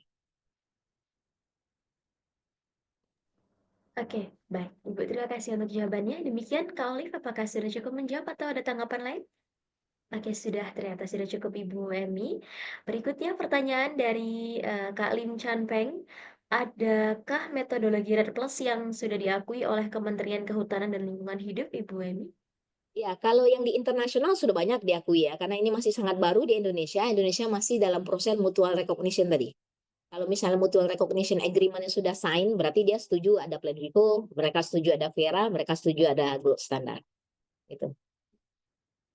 Baik, Ibu. Terima kasih. Demikian, Kak Lim, apakah sudah menjawab atau ada tanggapan lain? Silakan. Oke, Ya, kita... ya. Oke, terima kasih Bu Emi.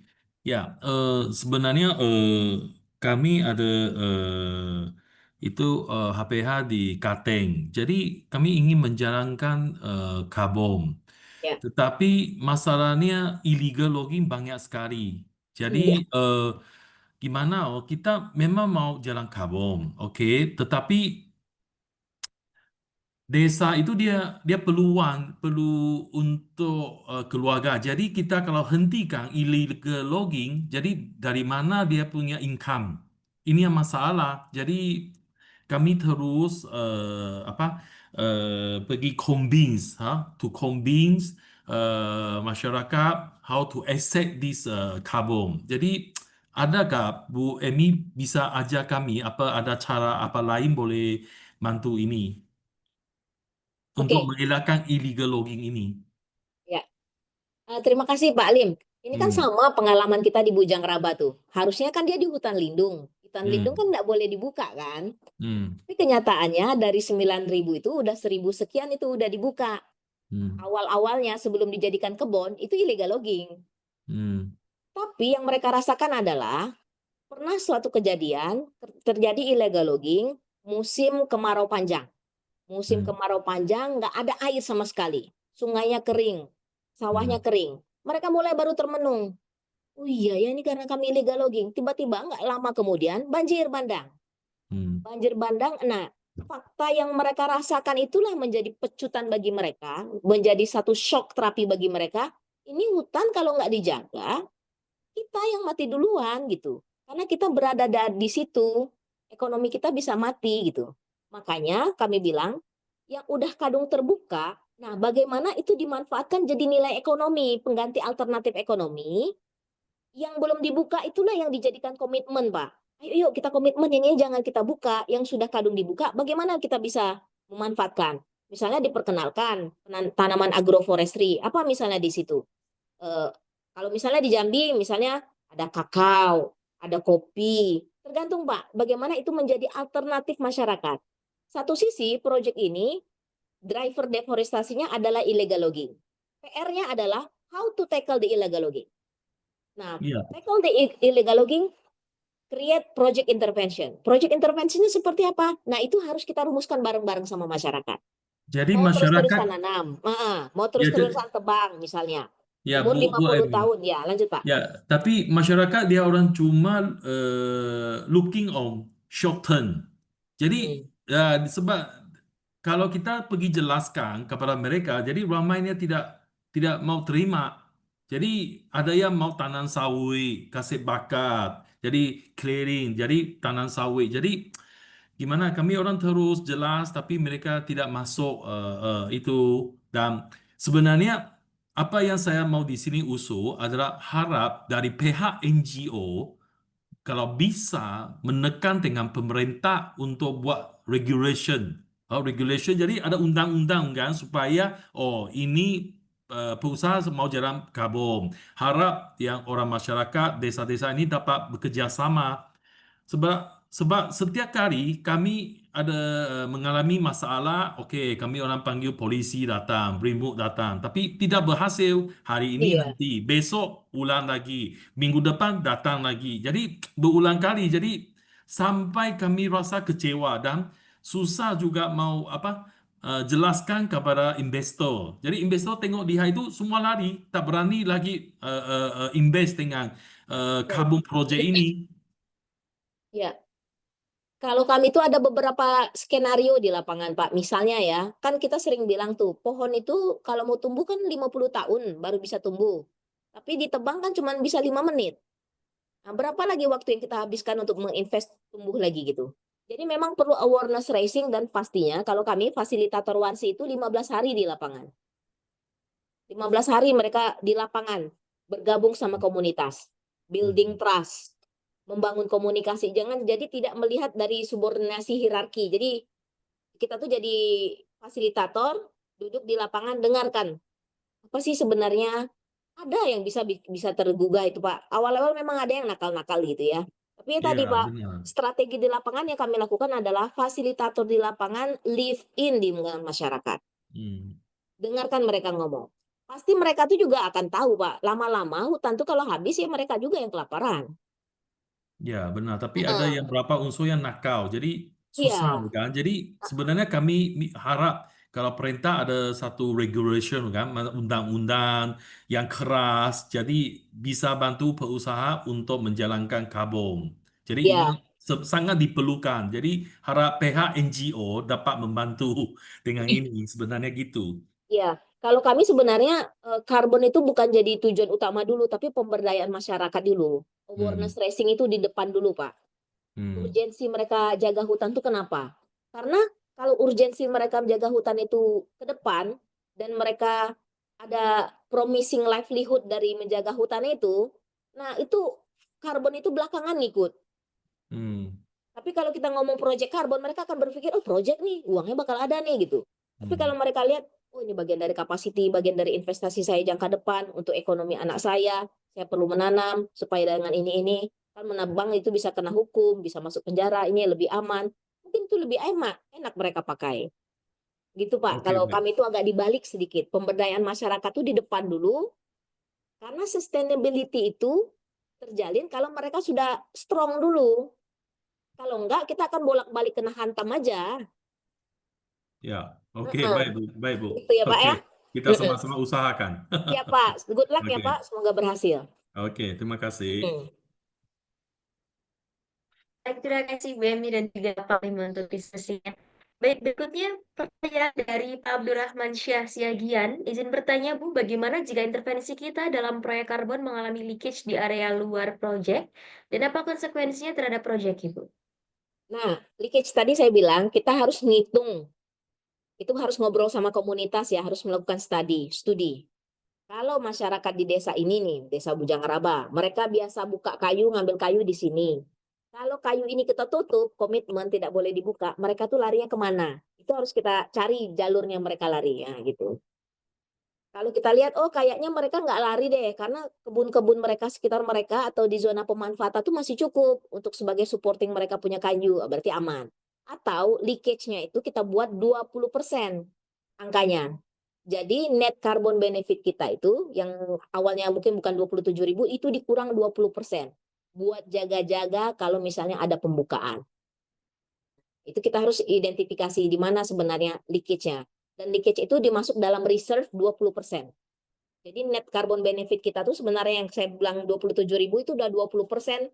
Kalau ada in case something happen ada leakage itu 20% sudah ada di reserve. Di dalam rumus tabel itu. Gitu Pak Abdurrahman. Baik Ibu Emi, terima kasih untuk jawabannya. Demikian Pak Abdurrahman, apakah sudah cukup menjawab atau ada tanggapan lain Bapak? Silakan. Mungkin sedikit nanggapi ya Bu, kalau memang itu kan menjadi solusi ini ya Bu, plan B lah gitu kan. Ya. Nah, ketika memang pelibatan aparat penegak hukum untuk areal project dan areal sekitar project itu bagaimana Bu? Apakah memiliki konsekuensi terkait dengan menjalankan project karbon ini dari segi additionality-nya Bu?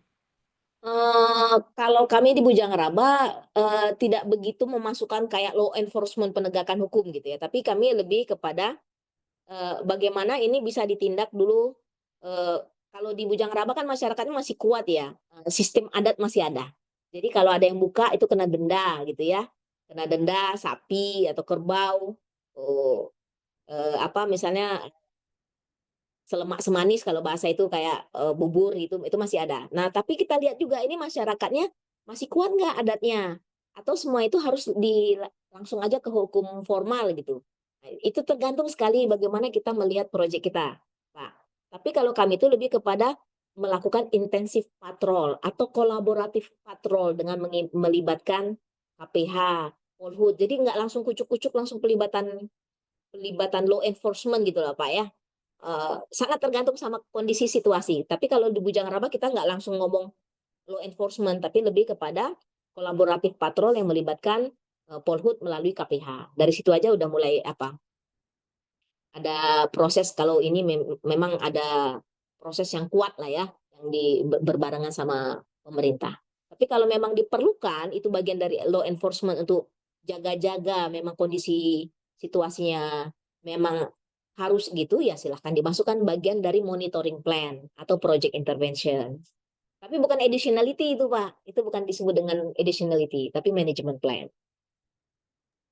Berarti tidak memiliki dampak yang negatif terhadap proyek ya Bu? Karena kan Enggak. kalau untuk ini kan terkait dengan pengamanan hutannya kan Nah, itu bagian dari management plan. sosialisasi ya, nggak bisa Ya, melakukan tindakan hukum gitu kan. Sehingga ketika ada temuan-temuan di lapangan, HD ini membuat laporan nih kepada KPH dan ya. BPSK. Sehingga harapannya mereka lah yang melakukan tindakan hukum. Jadi Ya. ketika proyek karbon di suatu PS itu pendekatan yang melalui pendekatan hukum itu tidak memiliki dampak negatif terhadap proyek ya Bu? Enggak. Itu bagian dari management plan aja kita buat. Oke, terima kasih Bu Emi. Ya, Sehat selalu. sama-sama. Baik, terima kasih Bu Emi dan juga Pak Abdur untuk diskusinya. Berikutnya Ibu ada pertanyaan dari Kak Zia. Izin bertanya, jika ada dua PBPH atau PS dengan concern karbon dalam artian ada dua proyek area yang overlapping dengan desa sebagai target intervensi yang sama, bagaimana mekanisme klaim untuk setiap intervensi yang dilakukan? Apakah bisa satu kegiatan yang sama bisa diklaim oleh dua PBPH atau PS sebagai kredit karbon, Ibu? Tidak boleh double counting. Rambu-rambunya itu. Jadi kalau emang mau ya jadikan satu landscape aja. Nggak boleh, oh ini punya satu lagi lewat desa, ini ada PBPH lagi. Nggak boleh double counting. Intinya seperti itu, Pak. Ya, harus milih nih, apakah PS-nya bergabung jadi PBPH, bagian dari partnership, atau bagian dari kemitraan, atau PBPH membantu sebagai bagian dari lembaga yang pendamping gitu. Itu Pak, nggak boleh double counting ya. Oke, baik. Terima kasih Ibu untuk jawabannya. Dari Pak Ziad, bagaimana? Sudah cukup? Atau ada tanggapan lain, Pak? Sebelumnya terima kasih Ibu untuk jawabannya. Jadi sebenarnya ini case di perusahaan yang sedang saya kerjakan Ibu untuk proyek ini, proyek areanya di Kalimantan.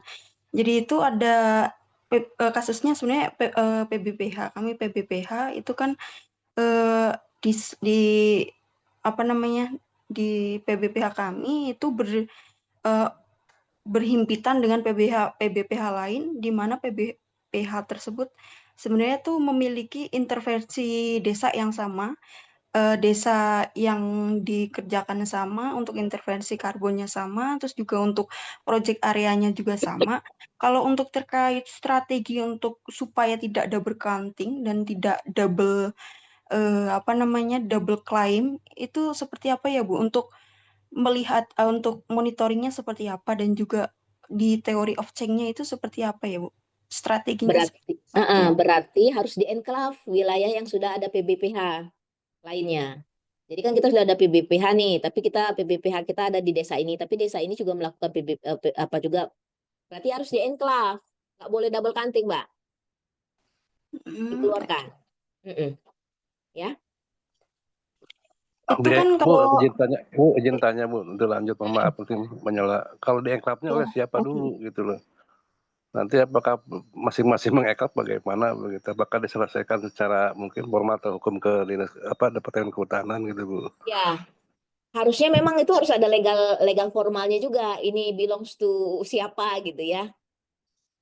Jadi memang harus dicarikan legal formal nih. Kenapa nih sampai double overlapping nih Pak? Misalnya overlapping. Sebenarnya mana duluan misalnya? Atau misalnya ada beberapa case. Contoh ya di Jambi ya. Di Jambi kan kita punya Bujang Raba nih.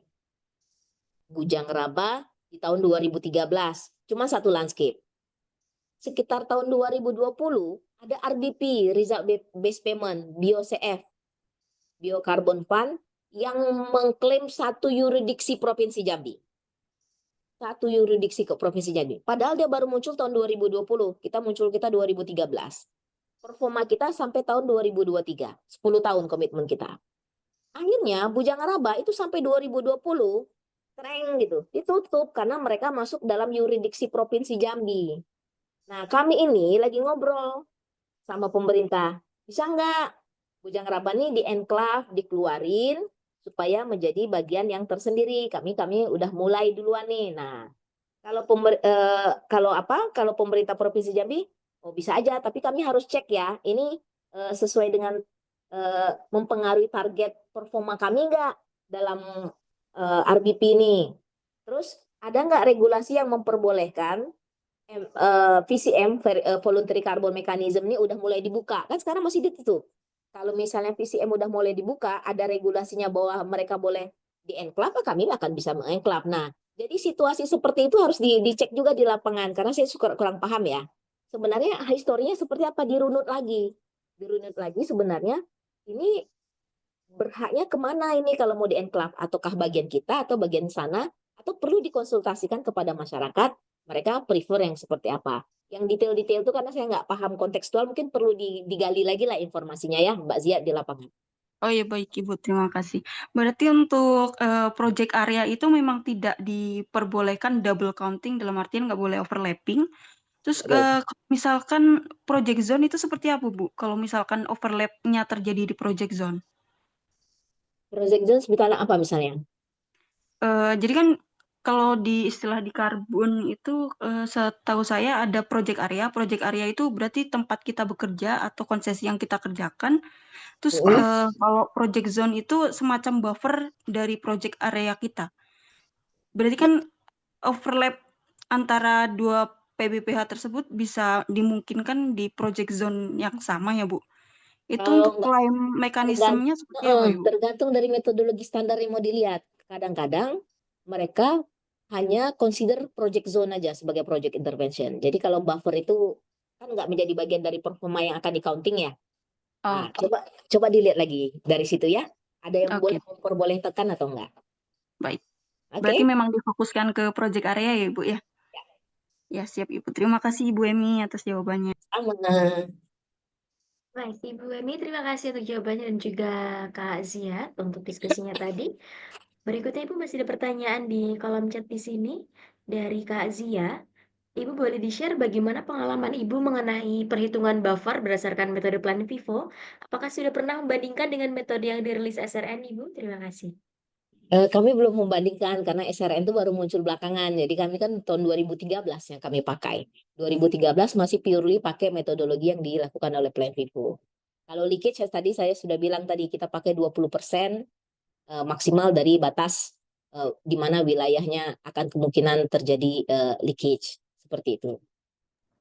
Oke, baik Ibu. Terima kasih jawabannya. Demikian Kak Zia, apakah sudah cukup menjawab atau ada tanggapan? Oke. Bila ada tanggapan silakan disampaikan Kak Zia. Oke, sudah cukup Ibu. Ya, berikutnya pertanyaan dari Kak Fadli, Ibu Emi.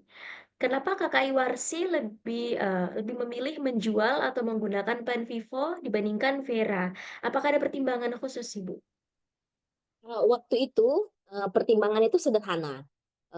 Vera itu memang lebih bicara tentang karbon aja dan harus di-combine sama sertifikasi lain biodiversity standard CBD. Jadi harus 2 layernya. Terus kedua karena dia bicara tentang karbon, dia agak pricey, agak mahal sedikit. Yang ketiga dia cocok untuk wilayah yang luas-luas, yang besar-besar. Makanya konsesi atau RE restorasi ekosistem mereka prefer pakai Vera. Nah, Plan Vivo ini mereka itu memang provide memang sangat mengusulkan community sebagai land ownership. Mereka meletakkan community sebagai land implementation, land ownership. Jadi small parcel land itu komunitas itu dia terima sampai 1000 hektar pun dia mau terima. Dan biayanya juga relatif lebih murah pada waktu itu. Sampai sekarang juga lebih murah. Dan kami kan waktu itu terkendala sama pendanaan donor juga. Jadi kami melihat Plan Vivo ini juga punya sebagai foundation, dia yayasan bentuknya memang tidak begitu mencari, memang membantu masyarakat. Jadi kami lebih pro kepada Plan Vivo. Tapi memang kalau secara pasar, harga pasar Viara lebih tinggi dibanding harga pasar Plan Vivo. Jadi ibaratnya no pain no gain lah ya. Tapi menurut kami waktu itu hal yang menurut kami agak mudah kami follow dan memang itu khusus untuk masyarakat sebagai pemegang ya, sebagai lab implementation, sebagai pelaku, sebagai monitoring, cocoknya Plan Vivo. Karena mereka juga menerima metodologi monitoring di tingkat komunitas. Misalnya komunitas itu biasa monitoring itu pakai fix photo point. Mereka berdiri aja di bukit tertentu, di fotonya pakai satu titik, disitulah kami memastikan bahwa hutan kami masih ada. Nah, bisa diterima oleh Plan Vivo. Jadi dia menerima metodologi yang tradisional yang dilakukan oleh masyarakat dalam melakukan monitoring. Menurut kami, wah ini the best lah untuk komunitas. Makanya kami pakai Plan Vivo. Begitu. Baik, Ibu. Terima kasih untuk jawabannya, Ibu Emi. Demikian Kak Fadli, apakah sudah cukup menjawab atau ada tanggapan lain? Silakan. Cukup, terima kasih Bu Emi, sangat menjawab. Terima kasih ya. Sama-sama. Baik, terima kasih. Baik, terima kasih Bu Emi dan juga Kak Fadli. Berikutnya pertanyaan terakhir mungkin ya, karena untuk sesi tanya jawab sudah berakhir. Ini pertanyaan terakhir dari Kak Anggit. Apakah konsep carbon trading bisa diterapkan di kawasan konservasi atau hanya bisa diterapkan di luar kawasan konservasi, Bu Emi? Bisa dilakukan di kawasan konservasi, tapi kan kebanyakan kawasan konservasi ini kan dipegang oleh pemerintah ya. Nah, sementara skema voluntary carbon ini banyak dipergunakan oleh orang-orang, misalnya perusahaan atau NGO kayak kami mengupayakan. Jadi, kalau kita lihat nilai ekonomi karbon itu yang boleh secara pasal yang dilakukan adalah berbadan usaha, masyarakat lokal. Jadi nggak ada pemerintah mungkin ada disebutkan pemerintah, tapi kan nanti akan sangat detail ya.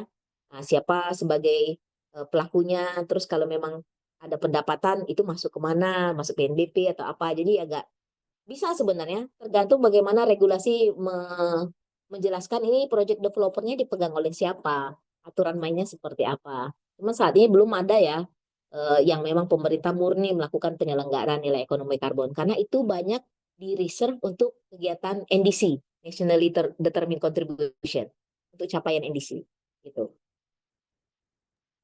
Baik, terima kasih Bu Emi untuk jawabannya. Demikian Kak Anggit, apakah sudah cukup menjawab atau ada tanggapan lain Kak? Silahkan.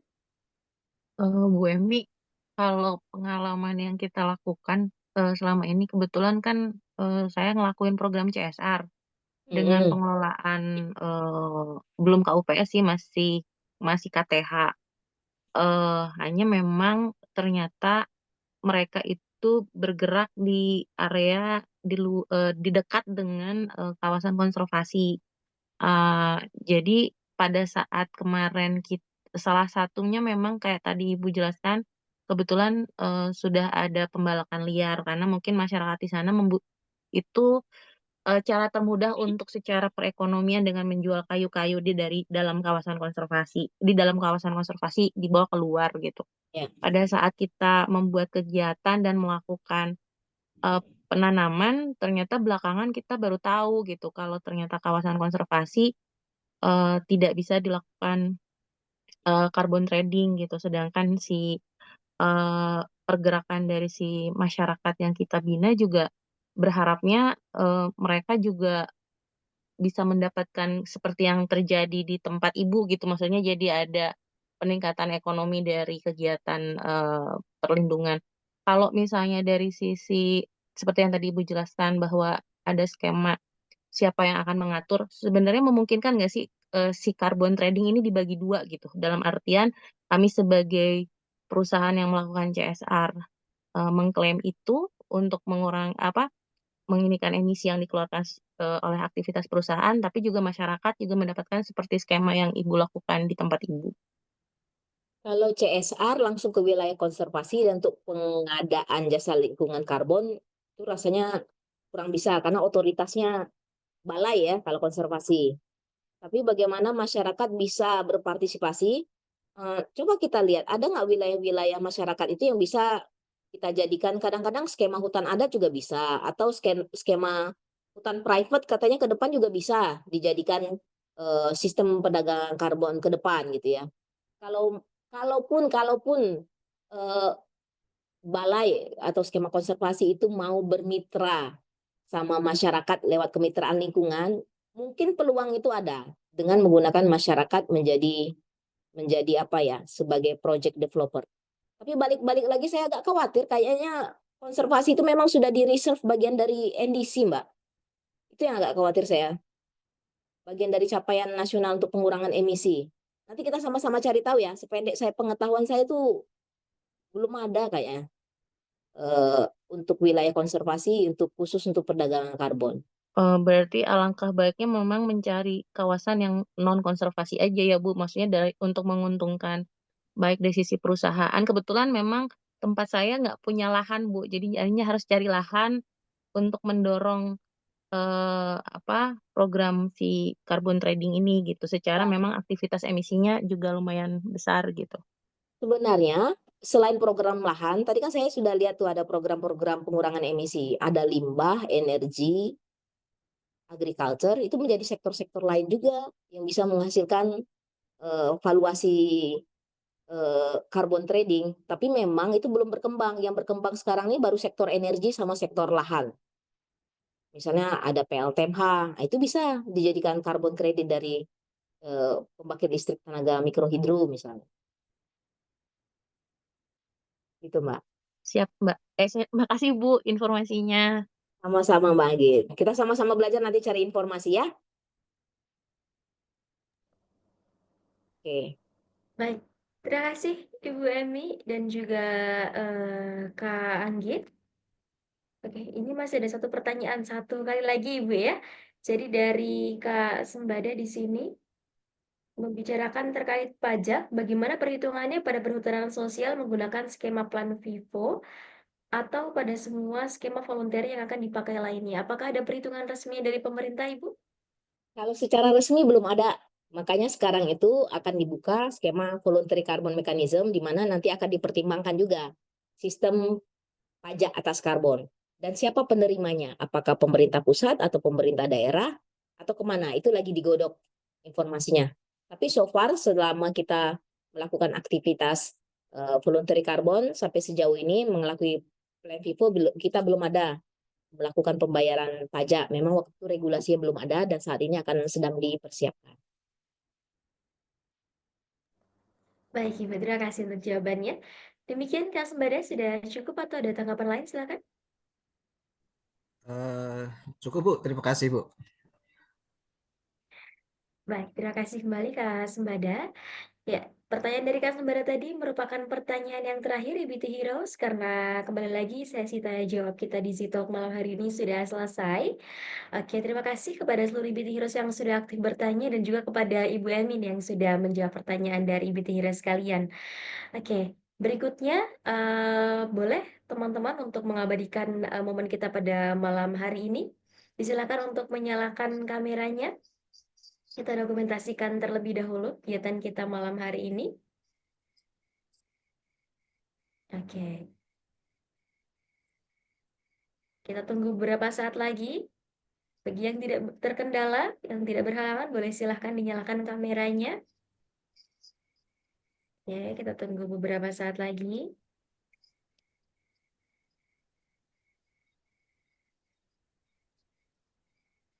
Oke.